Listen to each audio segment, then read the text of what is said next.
Hello ಗೆಳೆಯರೆ, la excellence IAS ಪ್ರಸ್ತುತಪಡಿಸುತ್ತಿರುವ April 28ರ ಕನ್ನಡದಲ್ಲಿ ದಿ ಹಿಂದೂ ಸುದ್ದಿ ವಿಶ್ಲೇಷಣೆಗೆ ತಮಗೆಲ್ಲರಿಗೂ ಸ್ವಾಗತ. ಮೊದಲ ಪ್ರಶ್ನೆಯಲ್ಲಿ, recently Yemen separatists declared self rule against the aspirations of the rebels of that area. In this context select which among the following groups and the countries of their presence are correctly matched ಅನ್ನೋದನ್ನ ನಾವಿಲ್ಲಿ ಗುರುತಿಸಬೇಕಾಗುತ್ತೆ. ಈ ಕೆಳಗೆ ನೀಡಿರ್ತಕ್ಕಂಥ ಯಾವ separatist ಗ್ರೂಪ್ಗಳು ಯಾವ ಯಾವ ರಾಷ್ಟ್ರಕ್ಕೆ ಸೇರಿದಂಥವಾಗಿರುತ್ತೆ ಅನ್ನೋದನ್ನ ಸರಿಯಾಗಿ ಮ್ಯಾಚ್ ಆಗಿದೆಯೋ ಇಲ್ವೋ ಅನ್ನೋದನ್ನ ನಾವಿಲ್ಲಿ ಗುರುತಿಸಬೇಕಾಗುತ್ತೆ. ನಿನ್ನೆ ನಾವು ಒಂದು ಆರ್ಟಿಕಲ್ ಅನ್ನು ಡಿಸ್ಕಸ್ ಮಾಡಿದ್ವಿ. ಯೆಮೆನ್ನ ಸೌತ್ ಭಾಗದಲ್ಲಿರ್ತಕ್ಕಂಥ ಸದರನ್ ಟ್ರಾನ್ಸಿಷನಲ್ ಕೌನ್ಸಿಲ್ ಅನ್ನುವಂಥ ಒಂದು ಸಪ್ರೇಟಿಸ್ಟ್ ಗ್ರೂಪು ಯೆಮೆನ್ನಲ್ಲಿ ಈ ಸದರನ್ ಪಾರ್ಟ್ಸ್ನಲ್ಲಿ ಮತ್ತು ಸದರನ್ ಗವರ್ನರೇಟ್ಸ್ಗಳಲ್ಲಿ ಸೆಲ್ಫ್ ರೂಲನ್ನು ಮಾಡ್ತೀವಿ ಅಂತ ಹೇಳಿ ಡಿಕ್ಲರೇಷನ್ ಅನ್ನು ಮಾಡಿರುವಂಥದ್ದು. ಈ ಹಿನ್ನೆಲೆಯಲ್ಲಿ ಈ ಒಂದು ಪ್ರಶ್ನೆಯನ್ನು ಕೇಳಿರುವಂಥದ್ದು. ಇಲ್ಲಿ ಹಕ್ಕಾನಿ ನೆಟ್ವರ್ಕ್ ಅನ್ನುವಂಥದ್ದು ಯೆಮೆನ್ ರಾಷ್ಟ್ರಕ್ಕೆ ಸೀಮಿತವಾದಂಥ ಒಂದು ನೆಟ್ವರ್ಕ್ ಅಂತ ಹೇಳ್ತಾ ಇದ್ದಾರೆ. ಇದು ತಪ್ಪಾದಂಥ ಉತ್ತರ ಆಗುತ್ತೆ. ಯಾಕೆಂದರೆ ಹಕ್ಕಾನಿ ನೆಟ್ವರ್ಕನ್ನು ನಾವು ಅಫ್ಘಾನ್ ಗೆರಿಲ್ಲಾ ಇನ್ಸರ್ಜೆಂಟ್ ಗ್ರೂಪ್ ಆಗಿ ಕಾಣ್ಬೋದಾಗುತ್ತೆ. ಇದು ಅಫ್ಘಾನಿಸ್ತಾನಕ್ಕೆ ಸಂಬಂಧಪಟ್ಟಂಥ ಒಂದು ನೆಟ್ವರ್ಕ್ ಆಗಿರೋದ್ರಿಂದ ಇದು ಯೆಮೆನ್ ಅನ್ನುವಂಥದ್ದು ತಪ್ಪಾದ ಆಯ್ಕೆ ಆಗುತ್ತೆ. ಮತ್ತು ಹೌದಿ ರೆಬೆಲ್ಸ್ ಅನ್ನು ನಾವು ಕಾಣ್ತೇವೆ ಅಂತ ಅಂದ್ರೆ ಇಲ್ಲಿ ಅಫ್ಘಾನಿಸ್ತಾನ ಅಂತ ಹೇಳಿ ನೀಡಿದ್ದಾರೆ. ಆದರೆ ಹೌದಿ ಅನ್ನುವಂಥದ್ದು ಯೆಮೆನ್ ರಾಷ್ಟ್ರದ ನಾರ್ದರ್ನ್ ಪಾರ್ಟ್ ನಲ್ಲಿ ಇರುವಂತಹ ಒಂದು ಸಪರೇಟಿಸ್ಟ್ ಗ್ರೂಪ್ ಅಥವಾ ರೆಬೆಲ್ ಗ್ರೂಪ್ ಅನ್ನೋದನ್ನ ನಿನ್ನೆ ನಾವು ಡಿಸ್ಕಸ್ ಮಾಡಿದ್ವಿ. ಹಾಗಾಗಿ ಇದು ಕೂಡ ತಪ್ಪಾದಂತ ಆಯ್ಕೆ ಆಗೋದ್ರಿಂದ ಈ ಎರಡೂ ಕೂಡ ತಪ್ಪಾದಂತ ಆಯ್ಕೆ ಆಗುತ್ತೆ.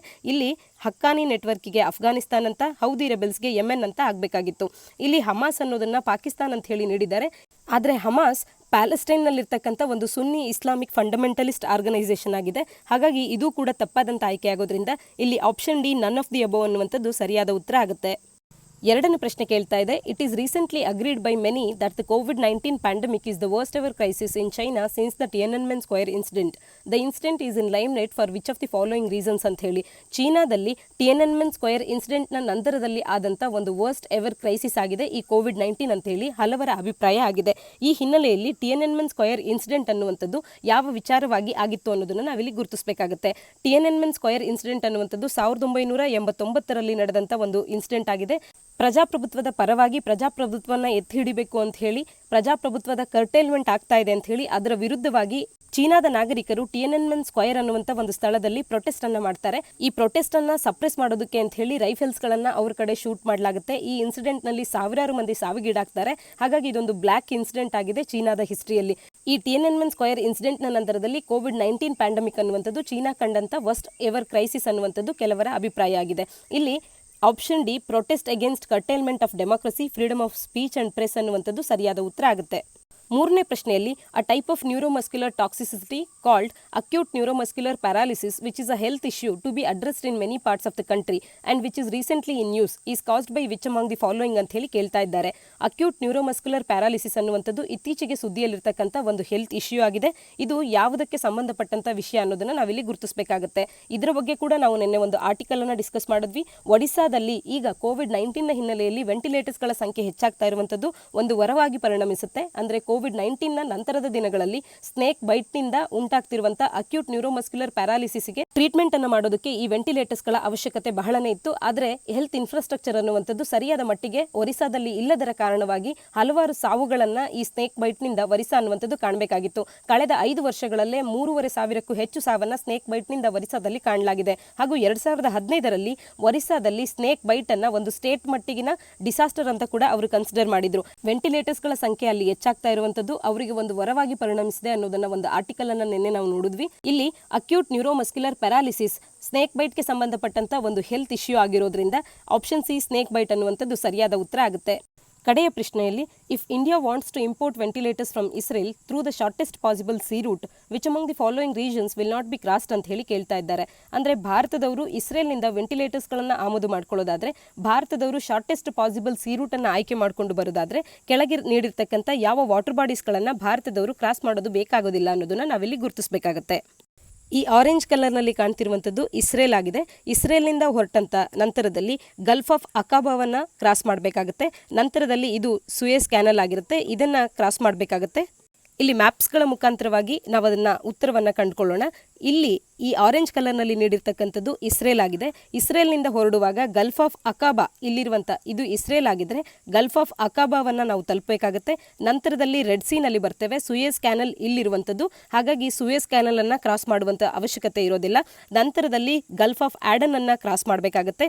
ಗಲ್ಫ್ ಆಫ್ ಒಮೆನ್ ಇಲ್ಲಿ ಬರುತ್ತೆ. ಒಮೆನ್ ರಾಷ್ಟ್ರ ಇದಾಗಿದ್ರೆ ಗಲ್ಫ್ ಆಫ್ ಒಮೆನ್ ಇಲ್ಲಿದೆ. ಇಲ್ಲಿರುವಂಥದ್ದು ಪರ್ಷಿಯನ್ ಗಲ್ಫ್ ಆಗಿದೆ. ಆದರೆ ಇಲ್ಲಿ ಲ್ಯಾಂಡ್ ರೂಟ್ ಅನ್ನು ಕೂಡ ಕ್ರಾಸ್ ಮಾಡಬೇಕಾಗಿರೋದ್ರಿಂದ ಇಲ್ಲಿ ಪ್ರಶ್ನೆಯಲ್ಲಿ ಸಿ ರೂಟ್ ಅಂತ ಕೇಳಿರೋದ್ರಿಂದ ಈ ಶಾರ್ಟೆಸ್ಟ್ ಪಾಸಿಬಲ್ ಸಿ ರೂಟ್ ಅನ್ನ ಇಲ್ಲಿ ತಗೊಳ್ಬೇಕಾಗುತ್ತೆ. ಅಂದ್ರೆ ಮೊದಲಿಗೆ ಗಲ್ಫ್ ಆಫ್ ಅಕಾಬಾವನ್ನ, ನಂತರದಲ್ಲಿ ರೆಡ್ ಸಿ ಅನ್ನ, ಅದರ ನಂತರದಲ್ಲಿ ಗಲ್ಫ್ ಆಫ್ ಆಡನ್ನ, ಕಡೆಯದಾಗಿ ಅರೇಬಿಯನ್ ಸೀನ ಮುಖಾಂತರವಾಗಿ ಭಾರತವನ್ನ ತಲುಪುತ್ತೆ ಈ ವೆಂಟಿಲೇಟರ್ಸ್ಗಳು. ಇಲ್ಲಿ ಗಲ್ಫ್ ಆಫ್ ಒಮೆನ್ ಅನ್ನ ಮತ್ತು ಸುಯೇಸ್ ಕ್ಯಾನಲ್ ಅನ್ನ ಇವೆರಡನ್ನೂ ಕೂಡ ಕ್ರಾಸ್ ಮಾಡೋದು ಅವಶ್ಯಕತೆ ಇರೋದಿಲ್ಲ. ಹಾಗಾಗಿ ಇಲ್ಲಿ ನಾಟ್ ಬಿ ಕ್ರಾಸ್ಡ್ ಅಂತ ಕೇಳಿರೋದ್ರಿಂದ ಈ ಎರಡು ರೀಸನ್ಸ್ಗಳನ್ನು ಕ್ರಾಸ್ ಮಾಡುವಂಥ ಅವಶ್ಯಕತೆ ಇಲ್ಲ. ಗಲ್ಫ್ ಆಫ್ ಅಕಾಬಾವನ್ನು ಕೂಡ ಕ್ರಾಸ್ ಮಾಡಬೇಕಾಗುತ್ತೆ, ಗಲ್ಫ್ ಆಫ್ ಆಡನ್ ಅನ್ನು ಕೂಡ ಕ್ರಾಸ್ ಮಾಡಬೇಕಾಗುತ್ತೆ. ಹಾಗಾಗಿ ಇಲ್ಲಿ ಆಪ್ಷನ್ ಎ 1 and 2 ಅನ್ನುವಂಥದ್ದು ಸರಿಯಾದ ಉತ್ತರ ಆಗುತ್ತೆ. ಟಾರ್ಗೆಟೆಡ್ ನ್ಯೂಸ್ ಅನಾಲಿಸಿಸ್ ಅಡಿಯಲ್ಲಿನ ಇಂದಿನ ಆರ್ಟಿಕಲ್ಸ್ಗಳನ್ನು ನೋಡೋಣ. ಮೊದಲ ಆರ್ಟಿಕಲ್ನಲ್ಲಿ ಚಕ್ಮಾ ಮತ್ತು ಹಜಾಂಗ್ ಅನ್ನುವಂಥ ಕಮ್ಯುನಿಟಿ ದೇ ನೀಡ್ ಹೆಲ್ಪ್ ಇಂಥ ಸಂದರ್ಭದಲ್ಲಿ, ಲಾಕ್ಡೌನ್ನ ಸಂದರ್ಭದಲ್ಲಿ ಅಂತ ಹೇಳಿ ರೈಟ್ಸ್ ಗ್ರೂಪ್ ಅನ್ನುವಂಥವ್ರು ಹೇಳ್ತಾ ಇದ್ದಾರೆ. ಅದನ್ನು ನೋಡೋಣ. ಎರಡನೇ ಆರ್ಟಿಕಲ್ನಲ್ಲಿ CSIR to let firms defer fee on use of its technology. ಕೋವಿಡ್-19ಗೆ ಸಂಬಂಧಪಟ್ಟಂಥ PPEsಗಳಾಗಿರ್ಬೋದು ಅಥವಾ ಸ್ಯಾನಿಟೈಸರ್ಸ್ಗಳಾಗಿರ್ಬೋದು, ಈ ರೀತಿಯಾದಂಥ ವಸ್ತುಗಳನ್ನು ತಯಾರು ಮಾಡುವಂಥ ಮ್ಯಾನುಫ್ಯಾಕ್ಚರಿಂಗ್ ಯೂನಿಟ್ಸ್ಗಳಿಗೆ ಅವರು ನೀಡಬೇಕಾದಂಥ ಟೆಕ್ನಾಲಜಿಕಲ್ ಫೀ ಏನಿದೆ ಇದನ್ನು 6 ತಿಂಗಳ ಮಟ್ಟಿಗೆ ಡಿಫರ್ ಮಾಡೋದಕ್ಕೆ CSIR ಒಂದು ನಿರ್ಧಾರವನ್ನು ತಗೊಂಡಿದೆ. ಇದನ್ನು ನಾವು ನೋಡೋಣ. ಮೂರನೇ ಆರ್ಟಿಕಲ್ನಲ್ಲಿ ಇಂಡಿಯಾ ಅಮಾಂಗ್ ಟಾಪ್ 3 ಮಿಲಿಟರಿ ಸ್ಪೆಂಡರ್ಸ್ ಅಂತ ಹೇಳಿ ಒಂದು ರಿಪೋರ್ಟ್ ಹೇಳ್ತಾ ಇದೆ. ಭಾರತವು ಮಿಲಿಟರಿ ಸ್ಪೆಂಡಿಂಗ್ನಲ್ಲಿ ಟಾಪ್ 3ನಲ್ಲಿ ಒಂದಾಗಿರೋದನ್ನು ನೋಡೋಣ. ಮುಂದಿನ ಆರ್ಟಿಕಲ್ನಲ್ಲಿ we have 56% more water in reservoirs than we had last year ಅಂತೇಳಿ ಜಲಶಕ್ತಿ ಮಿನಿಸ್ಟರ್ ಹೇಳ್ತಾ ಇದ್ದಾರೆ. ಅಂದರೆ ಹಿಂದಿನ ವರ್ಷಕ್ಕೆ ಕಂಪೇರ್ ಮಾಡಿದಾಗ ನಮ್ಮಲ್ಲಿ ಇವತ್ತು ನೀರು ಅನ್ನುವಂಥದ್ದು ಹೆಚ್ಚಾಗಿರೋದ್ರಿಂದ ಲಾಕ್ಡೌನ್ನ ಸಂದರ್ಭದಲ್ಲಿ ಎಲ್ಲರಿಗೂ ಕೂಡ ಕುಡಿಯುವ ನೀರನ್ನು ಸರಿಯಾಗಿ ಒದಗಿಸುವಂಥದ್ದನ್ನು ಈ ಆರ್ಟಿಕಲ್ನಲ್ಲಿ ನೋಡೋಣ. ಕಡೆಯ TNA ಆರ್ಟಿಕಲ್ನಲ್ಲಿ violence rose after Afghan deal ಅಂತ ಹೇಳಿ UN ಅವರು ಹೇಳ್ತಾ ಇದ್ದಾರೆ. ಇದನ್ನು ನಾವು ನೋಡೋಣ. ಮತ್ತು ಇವತ್ತಿನ ಡೈಲಿ ಎಡಿಟೋರಿಯಲ್ ಎನ್ರಿಚ್ಮೆಂಟ್ ಪ್ರೋಗ್ರಾಮ್ನ ಅಡಿಯಲ್ಲಿ 3 ಎಡಿಟೋರಿಯಲ್ಸ್ಗಳನ್ನು ನೋಡೋಣ. ಮೊದಲ ಎಡಿಟೋರಿಯಲ್ನಲ್ಲಿ the script of disruption and a new order ಅನ್ನೋದಾಗಿದೆ. ಇಲ್ಲಿ ಕೋವಿಡ್-19ನ ಹಿನ್ನೆಲೆಯಿಂದಾಗಿ ಕೋವಿಡ್-19ನ ನಂತರದಲ್ಲಿ ಜಗತ್ತಿನ ಆರ್ಡರ್ ಅನ್ನುವಂಥದ್ದು ಯಾವ ರೀತಿ ಆಗ್ಬೋದು, ಇಲ್ಲಿನ ಜಿಯೋ ಪೊಲಿಟಿಕಲ್ ಮತ್ತು ಜಿಯೋ ಎಕನಾಮಿಕ್ ಸಿಚುಯೇಷನ್ ಯಾವ ರೀತಿ ಇರುತ್ತೆ ಅನ್ನೋದನ್ನ ಈ ಎಡಿಟೋರಿಯಲ್ನಲ್ಲಿ ನೋಡೋಣ. ಮುಂದಿನ ಎಡಿಟೋರಿಯಲ್ನಲ್ಲಿ a policy road map to tackle ಕೋವಿಡ್-19 ಅನ್ನೋದನ್ನ ನೋಡೋಣ. ಅಂದ್ರೆ ಕೋವಿಡ್-19 ಅನ್ನ ಫೈಟ್ ಮಾಡೋದಕ್ಕೆ ಜಾಗತಿಕವಾಗಿ ತಗೊಳ್ತಿರ್ತಕ್ಕಂಥ ಪಾಲಿಸೀಸ್ಗಳೇನಿದೆ ಇವುಗಳು ಯಾವ ರೀತಿ ಇರಬೇಕು ಮತ್ತು ಈ ಪಾಲಿಸೀಸ್ಗಳಲ್ಲಿ ಯಾವುದಕ್ಕೆ ಪ್ರಾಮುಖ್ಯತೆ ನೀಡಬೇಕು, ಈ ಎಲ್ಲ ವಿಚಾರಗಳನ್ನ ಈ ಎಡಿಟೋರಿಯಲ್ನಲ್ಲಿ ನಾವು ನೋಡಬಹುದಾಗುತ್ತೆ. ಮತ್ತು ನಮ್ಮ ಕಡೆಯ ಎಡಿಟೋರಿಯಲ್ನಲ್ಲಿ ವರ್ಚುವಲ್ ಎಟ್ ಓಪನ್ ಅಂತ ಹೇಳಿ ಭಾರತದ ನ್ಯಾಯಾಂಗ ವ್ಯವಸ್ಥೆ ಈಗ ವರ್ಚುವಲ್ ಕೋರ್ಟ್ಸ್ಗಳಾಗಿ ಏನು ಕೆಲಸ ಮಾಡ್ತಿದೆ ಇದರ ಕುರಿತಾಗಿ ನೋಡೋಣ. ಇಂದಿನ ಮೊದಲ ಆರ್ಟಿಕಲ್ ಚಕ್ಮಾಸ್ ಅಂಡ್ ಹಜೋಂಗ್ಸ್ ನೀಡ್ ಹೆಲ್ಪ್ ಅಂತ ಹೇಳಿ ರೈಟ್ಸ್ ಗ್ರೂಪ್ನವರು ಕೇಳ್ತಾ ಇದ್ದಾರೆ. ಇದನ್ನು ನಾವು GS ಪೇಪರ್ 2 ಅಡಿಯಲ್ಲಿ ಸೋಷಿಯಲ್ ಜಸ್ಟಿಸ್, ಅದರಲ್ಲೂ ವಲ್ನರಬಲ್ ಸೆಕ್ಷನ್ಸ್, PDS ಮತ್ತು NFSA national food security act ಅನ್ನುವಂಥ ಸಿಲೆಬಸ್ನ ಅಡಿಯಲ್ಲಿ ಓದ್ಕೋಬೋದಾಗುತ್ತೆ. Delhi based rights and risks analysis ಗ್ರೂಪ್ನ ಡೈರೆಕ್ಟರ್ ಆಗಿರುವಂಥ ಸುಹಾಸ್ ಚಕ್ಮಾದವರು ಚಕ್ಮಾ ಮತ್ತು ಹಜಾಂಗ್ ಕಮ್ಯುನಿಟಿ ಎನ್ನುವಂಥದ್ದು ಅರುಣಾಚಲ್ ಪ್ರದೇಶದಲ್ಲಿ ಈಗೇನು ವಾಸವಾಗಿದ್ದಾರೆ ಇವರುಗಳಿಗೆ ಸರ್ಕಾರ ನೀಡುತ್ತಿರುವಂತಹ ಎಕನಾಮಿಕ್ ರಿಲೀಫ್ ಪ್ಯಾಕೇಜ್ ಅನ್ನುವಂಥದ್ದು ಇವರನ್ನ ಮುಟ್ಟುತ್ತಾ ಇಲ್ಲ. ಹಾಗಾಗಿ ಇವರಿಗೆ ಆಹಾರ ಭದ್ರತೆಯನ್ನು ನೀಡೋದಕ್ಕೆ, ಫುಡ್ ಸೆಕ್ಯೂರಿಟಿಯನ್ನು ನೀಡೋದಕ್ಕೆ ಪ್ರೈಮ್ ಮಿನಿಸ್ಟರ್ ಅವರು ಇಂಟರ್ವ್ಯೂನ್ ಆಗೋದ್ರ ಮುಖಾಂತರವಾಗಿ ಇವರ ಫುಡ್ ಸೆಕ್ಯೂರಿಟಿಯನ್ನು ಎನ್ಶ್ಯೂರ್ ಮಾಡಬೇಕು ಅಂತ ಹೇಳಿ ಈ ರೈಟ್ಸ್ ಅಂಡ್ ರಿಸ್ಕ್ ಅನಾಲಿಸಿಸ್ ಗ್ರೂಪಿನ ಡೈರೆಕ್ಟರ್ ಅವರು ಕೇಳ್ಕೊಳ್ತಾ ಇರುವಂಥದ್ದು. ಅರುಣಾಚಲ್ ಪ್ರದೇಶದಲ್ಲಿ ವಾಸವಾಗಿರ್ತಕ್ಕಂಥ ಈ 2 ಕಮ್ಯುನಿಟೀಸ್ಗಳೇನಿದೆ ಈ ಕಮ್ಯುನಿಟಿ ಅವರಿಗೆ ಅರುಣಾಚಲ್ ಪ್ರದೇಶದ ಸರ್ಕಾರ ಅನ್ನುವಂಥದ್ದು 1991ರಲ್ಲಿ ಅಲ್ಲಿ ಅವರಿಗೆ ನೀಡುವಂಥ ರೇಷನ್ ಕಾರ್ಡ್ಸ್ಗಳನ್ನು ಅವತ್ತಿನಿಂದ ಸ್ಟಾಪ್ ಮಾಡುವಂತೆ, ಅಂದರೆ ರೇಷನ್ ಕಾರ್ಡ್ಸ್ಗಳನ್ನು ಕೊಡದಂತೆ ಆ ಸರ್ಕಾರ ಆರ್ಡರನ್ನು ತಗೊಂಬಂದಿತ್ತು. ಅದರ ನಂತರದಲ್ಲಿ ಅವರುಗಳ ಬಳಿ ರೇಷನ್ ಕಾರ್ಡ್ ಅನ್ನುವಂಥದ್ದು ಇಲ್ಲ. ಹಾಗಾಗಿ ರಾಜ್ಯದ ಇನ್ನುಳಿದ ಜನತೆ 1 kg ಧಾನ್ಯಕ್ಕೆ 5 ರೂಪಾಯಿಯನ್ನು ನೀಡಿ ಅವರು ಧಾನ್ಯವನ್ನು ಪಡ್ಕೊಳ್ತಾ ಇದ್ರೆ ಇವರು 29 ರೂಪಾಯಿಯನ್ನು ನೀಡಿ 1 kg ಧಾನ್ಯವನ್ನು ಪಡ್ಕೊಳ್ಬೇಕಾಗಿದೆ. ಆದರೆ ನಮ್ಮ ಸಂವಿಧಾನದ ಪ್ರಕಾರವಾಗಿ ಆರ್ಟಿಕಲ್ 21 ಏನು ಹೇಳುತ್ತೆ ಅಂತಂದ್ರೆ ಎಲ್ಲರಿಗೂ ಕೂಡ, ನಮ್ಮ ಭಾರತದಲ್ಲಿ ವಾಸ ಮಾಡುವಂತ ಎಲ್ಲರಿಗೂ ಕೂಡ right to life and liberty ಅನ್ನುವಂಥದ್ದು ಇದೆ. ಆದರೆ ಈ ಲಾಕ್ಡೌನ್ನ ಸಂದರ್ಭದಲ್ಲಿ ಸರ್ಕಾರದವರು ತರ್ತಿರ್ತಕ್ಕಂಥ ಎಕನಾಮಿಕ್ ರಿಲೀಫ್ ಪ್ಯಾಕೇಜ್ಗಳು ಈ ಕಮ್ಯುನಿಟೀಸ್ಗಳನ್ನು ರೀಚ್ ಆಗ್ತಾ ಇಲ್ಲ. ಹಾಗಾಗಿ ಇವರು ಡಿನಯಲ್ ಆಫ್ ಫುಡ್ ಅನ್ನ ಅನುಭವಿಸಬೇಕಾಗಿದೆ. ಅವರಿಗೆ ಫುಡ್ ಸೆಕ್ಯೂರಿಟಿ ಅನ್ನುವಂಥದ್ದು ಇಲ್ಲದೆ ಇರುವಂತೆ ಆಗಿದೆ. ಹಾಗಾಗಿ ಇದು ರೈಟ್ ಟು ಲೈಫ್, ಅವರುಗಳ ರೈಟ್ ಟು ಲೈಫ್ ಅನ್ನ ವೈಲೇಟ್ ಮಾಡಿದಾಗೆ ಆಗ್ತಾ ಇದೆ. ಇಲ್ಲಿ ಆರ್ಟಿಕಲ್ 21 ಅನ್ನುವಂಥದ್ದು ವೈಲೇಟ್ ಆಗ್ತಾ ಇದೆ. ಕೇಂದ್ರ ಸರ್ಕಾರದವರು ಈಗ ನೀಡ್ತಿರುವಂಥ ರಿಲೀಫ್ ಪ್ಯಾಕೇಜ್ಗಳೇನಿದೆ ಅದು ಇವ್ರಿಗೂ ಕೂಡ ತಲುಪುವಂತೆ ಮಾಡೋದಕ್ಕೆ ಅಂತ ಹೇಳಿ ಈ ಕಮ್ಯುನಿಟೀಸ್ಗಳಿಗೂ ಕೂಡ ರೈಸ್ ಅನ್ನುವಂಥದ್ದು ಸಬ್ಸಿಡೈಸ್ಡ್ ಪ್ರೈಸ್ನಲ್ಲಿ ಲಾಕ್ಡೌನ್ ಮುಗಿಯುವವರೆಗೂ ಅಥವಾ ಈಗೇನು ಜೂನ್ವರೆಗೂ 3 ತಿಂಗಳ ಮಟ್ಟಿಗೆ ಈ ಸಬ್ಸಿಡೈಸ್ಡ್ ಪ್ರೈಸ್ನಲ್ಲಿ ರೈಸ್ ಗ್ರೈನ್ಸ್ಗಳನ್ನು ನೀಡ್ತಾ ಇದ್ದಾರೆ. ಇವುಗಳು ಇವರಿಗೆ ಅದೇ ಸಬ್ಸಿಡೈಸ್ಡ್ ಪ್ರೈಸ್ನಲ್ಲಿ ಈ ಕಮ್ಯುನಿಟೀಸ್ಗಳಿಗೆ ತಲುಪುವಂತೆ ಮಾಡೋದಕ್ಕೆ ಪ್ರೈಮ್ ಮಿನಿಸ್ಟರ್ ಅವರ ಇಂಟರ್ವೆನ್ಷನ್ ಅನ್ನು ಸೀಕ್ ಮಾಡ್ತಾ ಇದ್ದಾರೆ ರೈಟ್ಸ್ ಮತ್ತು ರಿಸ್ಕ್ ಅನಾಲಿಸಿಸ್ ಗ್ರೂಪಿನ ಡೈರೆಕ್ಟರ್ ಆಗಿರುವಂಥ ಸುಹಾಸ್ ಚಕ್ಮಾರ್ ಅವರು. ಈ ಆರ್ಟಿಕಲ್ನ ಹಿನ್ನೆಲೆಯಲ್ಲಿ ಚಕ್ಮಾ ಮತ್ತು ಹಜೋಂಗ್ ಕಮ್ಯುನಿಟೀಸ್ಗಳ ಬಗ್ಗೆ ಒಂದಷ್ಟು ಮಾಹಿತಿಯನ್ನು ತಿಳ್ಕೊಳ್ಳೋದಾದರೆ, ಇವರು ಒರಿಜಿನಲಿ ಆಗಿನ ಈಸ್ಟ್ ಪಾಕಿಸ್ತಾನ್ ಆಗಿದ್ದಂಥ ಪೂರ್ವ ಪಾಕಿಸ್ತಾನದಲ್ಲಿ ಇದ್ದಂಥ ಚಿತ್ತಗಾಂಗ್ ಹಿಲ್ ಟ್ರ್ಯಾಕ್ಸ್ಗಳಲ್ಲಿ ಅಲ್ಲಿನ ರೆಸಿಡೆಂಟ್ಗಳಾಗಿದ್ದವರು ಆಗಿದ್ದರು. ಆದರೆ ಅಲ್ಲಿನ ಕಪ್ತಾಯ್ ಡ್ಯಾಮ್ ಅನ್ನುವಂಥದ್ದನ್ನು 1960ರಲ್ಲಿ ಸಬ್ಮರ್ಜ್ ಮಾಡಿದ್ರಿಂದ ಇವರು ತಮ್ಮ ನೇಟಿವ್ ಪ್ಲೇಸನ್ನು ಹೋಮ್ ಲ್ಯಾಂಡನ್ನು ಕಳ್ಕೊಳ್ಬೇಕಾಗಿ ಬಂತು. ಹಾಗಾಗಿ ಇವರು ಆಗಿನ ಅಸ್ಸಾಮಿನ ಒಂದು ಜಿಲ್ಲೆಯಾಗಿದ್ದಂಥ ಲೂಶಾಯ್ ಹಿಲ್ ಡಿಸ್ಟ್ರಿಕ್ಟ್ ಏನಿತ್ತು, ಈಗ ಅದು ಮಿಜೋರಂನಲ್ಲಿದೆ. ಈ ಹಿಲ್ ಡಿಸ್ಟ್ರಿಕ್ಟ್ನ ಮುಖಾಂತರವಾಗಿ ಇವರು ಭಾರತಕ್ಕೆ ಎಂಟ್ರಿಯಾಗಿ ಭಾರತದಲ್ಲಿ ಉಳ್ಕೊಂಡ್ರು. ಚಕ್ಮಾ ಪಂಗಡದವರು ಬುದ್ಧಿಸ್ಟ್ಗೆ ಸಂಬಂಧಪಟ್ಟಿದ್ದಂಥ ಒಂದು ಬುದ್ಧಿಸ್ಟ್ ರಿಲಿಜಿಯನ್ಗೆ ಬರುವಂಥ ಕಮ್ಯುನಿಟಿ ಆಗಿದ್ದರೆ, ಹಜಾಂಗ್ ಪಂಗಡದವರು ಹಿಂದೂ ಧರ್ಮದ ಒಳಗೆ ಬರುವಂಥ ಒಂದು ಕಮ್ಯುನಿಟಿ ಆಗಿರ್ತಾರೆ. ಈ 1960ಯಲ್ಲಿ ಈ ಕಪ್ಟಾಯ್ ಡ್ಯಾಮ್ ಪ್ರಾಜೆಕ್ಟ್ ಸಬ್ಮರ್ಜ್ ಆದಂಥ ಸಂದರ್ಭದಲ್ಲಿ ಇವರಿಗೆ ರಿಲಿಜಿಯಸ್ ಪರ್ಸಿಕ್ಯೂಷನ್ ಅನ್ನು ಕೂಡ ಇವರು ಫೇಸ್ ಮಾಡಬೇಕಾಗಿ ಬರುತ್ತೆ. ಹಾಗಾಗಿ ಇವರು ಆಗಿನ ಅಸ್ಸಾಮನ್ನ ಲುಶಾಯ್ ಹಿಲ್ ಡಿಸ್ಟ್ರಿಕ್ಟ್ನ ಮುಖಾಂತರವಾಗಿ ಎಂಟರ್ ಮಾಡ್ತಾರೆ. ಅವರನ್ನ ನಮ್ಮ ಕೇಂದ್ರ ಸರ್ಕಾರದವರು ಅರುಣಾಚಲ್ ಪ್ರದೇಶನಲ್ಲಿ ಇರುವಂತೆ ಈ ಮಂದಿಯನ್ನ ಅರುಣಾಚಲ್ ಪ್ರದೇಶಿಗೆ ಅಂದು ಮೂವ್ ಮಾಡುತ್ತೆ. ಮೆಜಾರಿಟಿ ಆಫ್ ದೆಮ್ ಇವತ್ತು ಅರುಣಾಚಲ್ ಪ್ರದೇಶದಲ್ಲಿ ಇರೋದನ್ನ ಕಾಣಬಹುದಾಗುತ್ತೆ. 1964ರಿಂದ 69ರ ಸಮಯದಲ್ಲಿ 5,000ದಷ್ಟಿದ್ದಂಥ ಇವರ ಜನಸಂಖ್ಯೆ ಇಂದು 1 ಲಕ್ಷಕ್ಕೇರಿರೋದನ್ನ ನಾವು ಗಮನಿಸಬಹುದಾಗುತ್ತೆ. ಚಕ್ಮಾ ಕಮ್ಯುನಿಟಿ ಭಾರತ, ಮಯನ್ಮಾರ್ ಮತ್ತು ಬಾಂಗ್ಲಾದೇಶದಲ್ಲಿ ಹೆಚ್ಚಾಗಿರೋದನ್ನ ಕೂಡ ನಾವು ಗಮನಿಸಬಹುದಾಗುತ್ತೆ. ಇವರುಗಳು ಈಗ ಭಾರತಕ್ಕೆ ಬಂದುಳಿದು ಬಹಳನೇ ವರ್ಷಗಳು ಕಳೆದಿರೋದ್ರಿಂದ ಲೀಗಲಿ ಇವರು ಭಾರತದ ಸಿಟಿಸನ್ಸ್ ಆಗೋದಕ್ಕೆ ಎಲ್ಲ ಕಡೆಯಿಂದಲೂ ಕೂಡ ಅರ್ಹರಾಗಿದ್ರೂ ಕೂಡ ಇವರಿಗೆ ರೇಷನ್ ಕಾರ್ಡ್ಸ್ಗಳನ್ನು ಇಶ್ಯೂ ಮಾಡ್ತಾ ಇಲ್ಲ. ಆ ರೇಷನ್ ಕಾರ್ಡ್ಗಳು ಇವರುಗಳ ಬಳಿ ಇಲ್ಲದೆ ಇರೋದ್ರಿಂದ ಈ ಲಾಕ್ಡೌನ್ನ ಸಂದರ್ಭದಲ್ಲಿ ಬೇರೆಯವರಿಗೆ ಸಿಗ್ತಾ ಇರುವಂಥ ಸಬ್ಸಿಡೈಸ್ಡ್ ಫುಡ್ ಗ್ರೈನ್ಸ್ ಏನಿದೆ ಅದು ಇವರಿಗೆ ದೊರಕ್ತಾ ಇಲ್ಲ. ಇದರಿಂದಾಗಿ ಇವರ ಫುಡ್ ಸೆಕ್ಯೂರಿಟಿ ಅನ್ನುವಂಥದ್ದು ಎನ್ಶೂರ್ ಆಗ್ತಾ ಇಲ್ಲ. ಹಾಗಾಗಿ ಇದರ ಬಗ್ಗೆ ಪ್ರೈಮ್ ಮಿನಿಸ್ಟರ್ ಅವರ ಇಂಟರ್ವೆನ್ಷನ್ ಅನ್ನ ಕರೆದಿರುವಂಥ ಹಿನ್ನೆಲೆಯಲ್ಲಿ ಈ ಆರ್ಟಿಕಲ್ ಅನ್ನ ನಾವು ಗಮನಿಸಿದ್ದು. ಈ ಆರ್ಟಿಕಲ್ನ ಹಿನ್ನೆಲೆಯಲ್ಲಿ ಒಂದು ಪ್ರಿಲಿಮ್ಸ್ ಪ್ರಶ್ನೆಯನ್ನು ನೋಡೋದಾದ್ರೆ, Chakmas and Hajongs recently seen in news reside in ಅಂತ ಹೇಳಿ ಒಂದು ಪ್ರಿಲಿಮ್ಸ್ ಪ್ರಶ್ನೆಯನ್ನು ನಾವು ನೋಡಬಹುದಾಗುತ್ತೆ. ನಾವೀಗಾಗಲೇ ನೋಡಿದ್ವಿ ಚಕ್ಮಾ ಮತ್ತು ಹಜಾಂಗ್ ಗುಂಪಿನವರು ಅರುಣಾಚಲ್ ಪ್ರದೇಶದಲ್ಲಿ ರಿಸೈಡ್ ಮಾಡ್ತಾರೆ ಅಂತ ಹೇಳಿ. ಹಾಗಾಗಿ ಇಲ್ಲಿ ಆಪ್ಷನ್ ಡಿ ಸರಿಯಾದ ಉತ್ತರ ಆಗುತ್ತೆ. ಮುಂದಿನ article CSIR to let firms defer fee on use of its technology ಅನ್ನೋದಾಗಿದೆ. ಇದನ್ನು ನಾವು GS ಪೇಪರ್ 3 ನಾಡಿಯಲ್ಲಿ science and technology, scientific innovations and discoveries ಅನ್ನುವಂಥ ಸಿಲೆಬಸ್ ನಾಡಿಯಲ್ಲಿ ಓದ್ಕೋಬಹುದಾಗುತ್ತೆ. Council of scientific and industrial ರಿಸರ್ಚ್ನವರು ಹಲವಾರು ಟೆಕ್ನಾಲಜೀಸ್ಗಳನ್ನು ಡೆವಲಪ್ ಮಾಡ್ತಾ ಇರ್ತಾರೆ. ಈ ಟೆಕ್ನಾಲಜೀಸ್ಗಳ ಮೇಲೆ ಅವರು ಇಂಟೆಲೆಕ್ಚುಯಲ್ ಪ್ರಾಪರ್ಟಿ ರೈಟ್ಸ್ಗಳನ್ನು ಕೂಡ ಹೊಂದಿರ್ತಾರೆ. ಈ ಇಂಟೆಲೆಕ್ಚುಯಲ್ ಪ್ರಾಪರ್ಟಿಯನ್ನು ಯೂಸ್ ಮಾಡ್ಕೊಳ್ಳೋದ್ರ ಮುಖಾಂತರವಾಗಿ ಯಾವುದಾದ್ರೂ ಮ್ಯಾನುಫ್ಯಾಕ್ಚರಿಂಗ್ ಫರ್ಮ್ಸ್ಗಳು ಮ್ಯಾನುಫ್ಯಾಕ್ಚರಿಂಗ್ ಐಟಮ್ಸ್ಗಳನ್ನು ಮ್ಯಾನುಫ್ಯಾಕ್ಚರ್ ಮಾಡಬೇಕು ಅಂತ ಅಂದ್ಕೊಂಡ್ರೆ ಅವರುಗಳು ಇವರಿಗೆ ಒಂದಷ್ಟು ಹಣವನ್ನು ನೀಡಬೇಕಾಗುತ್ತೆ. ಇದನ್ನು ನಾನ್ ಎಕ್ಸ್ಕ್ಲೂಸಿವ್ ಲೈಸೆನ್ಸಿಂಗ್ನ ಬೇಸಿಸ್ನ ಆಧಾರದ ಮೇಲೆ ಈ ಫರ್ಮ್ಸ್ಗಳು ಇವರಲ್ಲಿರ್ತಕ್ಕಂಥ ಇಂಟೆಲೆಕ್ಚುಯಲ್ ಪ್ರಾಪರ್ಟಿಯನ್ನು ಶೇರ್ ಮಾಡೋದ್ರ ಮುಖಾಂತರವಾಗಿ ಐಟಮ್ಸ್ಗಳನ್ನು ಮ್ಯಾನುಫ್ಯಾಕ್ಚರ್ ಮಾಡ್ಬೋದಾಗುತ್ತೆ. ಅಂದರೆ CSIR ಅನ್ನುವಂಥದ್ದು ಒಂದು ಪಬ್ಲಿಕ್ಲಿ ಫಂಡೆಡ್ ಆರ್ಗನೈಸೇಷನ್ ಆಗಿದ್ದು ಇವರಿಂದ ತಯಾರಿಸಲ್ಪಡುವಂಥ ಟೆಕ್ನಾಲಜೀಸ್ಗಳನ್ನು, ಇವರಿಂದ ಡೆವಲಪ್ ಆಗಿರುವಂಥ ಟೆಕ್ನಾಲಜೀಸ್ಗಳನ್ನು ಎಲ್ಲರಿಗೂ ಕೂಡ, ಎಲ್ಲ ಇಂಡಸ್ಟ್ರೀಸ್ಗಳಿಗೂ ಕೂಡ ಜನರಲಿ ಅವೈಲೇಬಲ್ ಆಗುವಂತೆ ಮಾಡುತ್ತೆ. ಆದರೆ ನಾನ್ ಎಕ್ಸ್ಕ್ಲೂಸಿವ್ ಲೈಸೆನ್ಸಿಂಗ್ ಬೇಸಿಸ್ನ ಆಧಾರದ ಮೇಲೆ ಇದರ ಮುಖಾಂತರವಾಗಿ ಯಾವುದಾದ್ರೂ ಒಂದು ಕಂಪನಿ ಆ ಐಟಮ್ ಅನ್ನು ಮ್ಯಾನುಫ್ಯಾಕ್ಚರ್ ಮಾಡೋದಕ್ಕೆ ರೈಟ್ಸ್ ಅನ್ನು ಪಡೆದಾಗುತ್ತೆ. ಅವರು ಆ ಟೆಕ್ನಾಲಜಿ ಫೀಯನ್ನು ಪೇ ಮಾಡಬೇಕಾಗುತ್ತೆ ಈ CSIRಗೆ. ಹಾಗಾಗಿ ಇದೊಂದು ಪಬ್ಲಿಕ್ಲಿ ಫಂಡೆಡ್ ಆರ್ಗನೈಸೇಷನ್ ಅಂತ ಹೇಳಿ ಕರೆಸ್ಕೊಳ್ಳುತ್ತೆ. ಆದರೆ ಈಗ COVID-19 ಕ್ರೈಸಿಸ್ಗೆ ಸಂಬಂಧಪಟ್ಟಂತೆ ಯಾವುದೇ ವಸ್ತುಗಳನ್ನು ಮ್ಯಾನುಫ್ಯಾಕ್ಚರ್ ಮಾಡಬೇಕು ಅಂತ ಹೇಳಿ ಯಾವುದಾದ್ರೂ ಕಂಪನಿಗಳು ಅಥವಾ ಫರ್ಮ್ಸ್ಗಳು ಮುಂದೆ ಬಂದಲ್ಲಿ ಅವರುಗಳಿಗೆ ನೀಡ್ತಿರುವಂಥ ಈ ಇಂಟೆಲೆಕ್ಚುಯಲ್ ಪ್ರಾಪರ್ಟಿಯ ಮೇಲಿರ್ತಕ್ಕಂಥ ಪೇಮೆಂಟ್ ಏನಿದೆ, ಟೆಕ್ನಾಲಜಿ ಫೀ ಏನಿದೆ, ಇದನ್ನು 6 ಮಂತ್ಸ್ವರೆಗೂ ಡಿಫರ್ ಮಾಡ್ತಾ ಇದ್ದಾರೆ. ಅಂದರೆ 6 ಮಂತ್ಸ್ಗಳ ನಂತರದಲ್ಲಿ ಇವರು ಅದನ್ನು ಪೇ ಮಾಡ್ಬೋದಾಗುತ್ತೆ.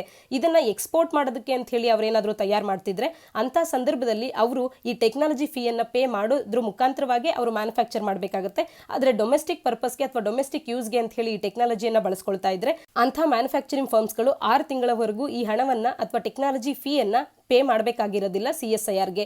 ಈ ಕ್ರೈಸಿಸ್ನ ಸಂದರ್ಭದಲ್ಲಿ, ಪ್ಯಾಂಡಮಿಕ್ನ ಸಂದರ್ಭದಲ್ಲಿ ಬೇಕಾಗುವಂಥ ಎಲ್ಲ ಮೆಡಿಕಲ್ ಎಕ್ವಿಪ್ಮೆಂಟ್ಸ್ಗಳು, PPE ಆಗಿರ್ಬೋದು, ಪರ್ಸನಲ್ ಪ್ರೊಟೆಕ್ಟಿವ್ ಎಕ್ವಿಪ್ಮೆಂಟ್ಸ್ಗಳಾಗಿರ್ಬೋದು, ಡಯಾಗ್ನೋಸ್ಟಿಕ್ ಕಿಟ್ಸ್ಗಳಾಗಿರ್ಬೋದು, ಡ್ರಗ್ಸ್ಗಳಾಗಿರ್ಬೋದು, ಇವುಗಳ ಮಾಸ್ ಪ್ರೊಡಕ್ಷನ್ ಆಗಲಿ, ಎಲ್ಲರಿಗೂ ಕೂಡ ಇವುಗಳು ಸಿಗಲಿ, ಅವೈಲೇಬಲ್ ಆಗಿರಲಿ ಅನ್ನುವಂಥ ವಿಚಾರಕ್ಕೋಸ್ಕರ ಇದನ್ನು 6 ತಿಂಗಳವರೆಗೂ ಡಿಫರ್ ಮಾಡ್ತಾ ಇದ್ದಾರೆ ಟೆಕ್ನಾಲಜಿ ಫೀಯನ್ನು CSIRನವರು. ಹಾಗೂ ಎಲ್ಲರಿಗೂ ಕೂಡ ಇಂಟೆಲೆಕ್ಚುಯಲ್ ಪ್ರಾಪರ್ಟಿ ಅನ್ನುವಂಥದ್ದು ದೊರಕುವಂತೆ ಮಾಡ್ತಾ ಇದ್ದಾರೆ.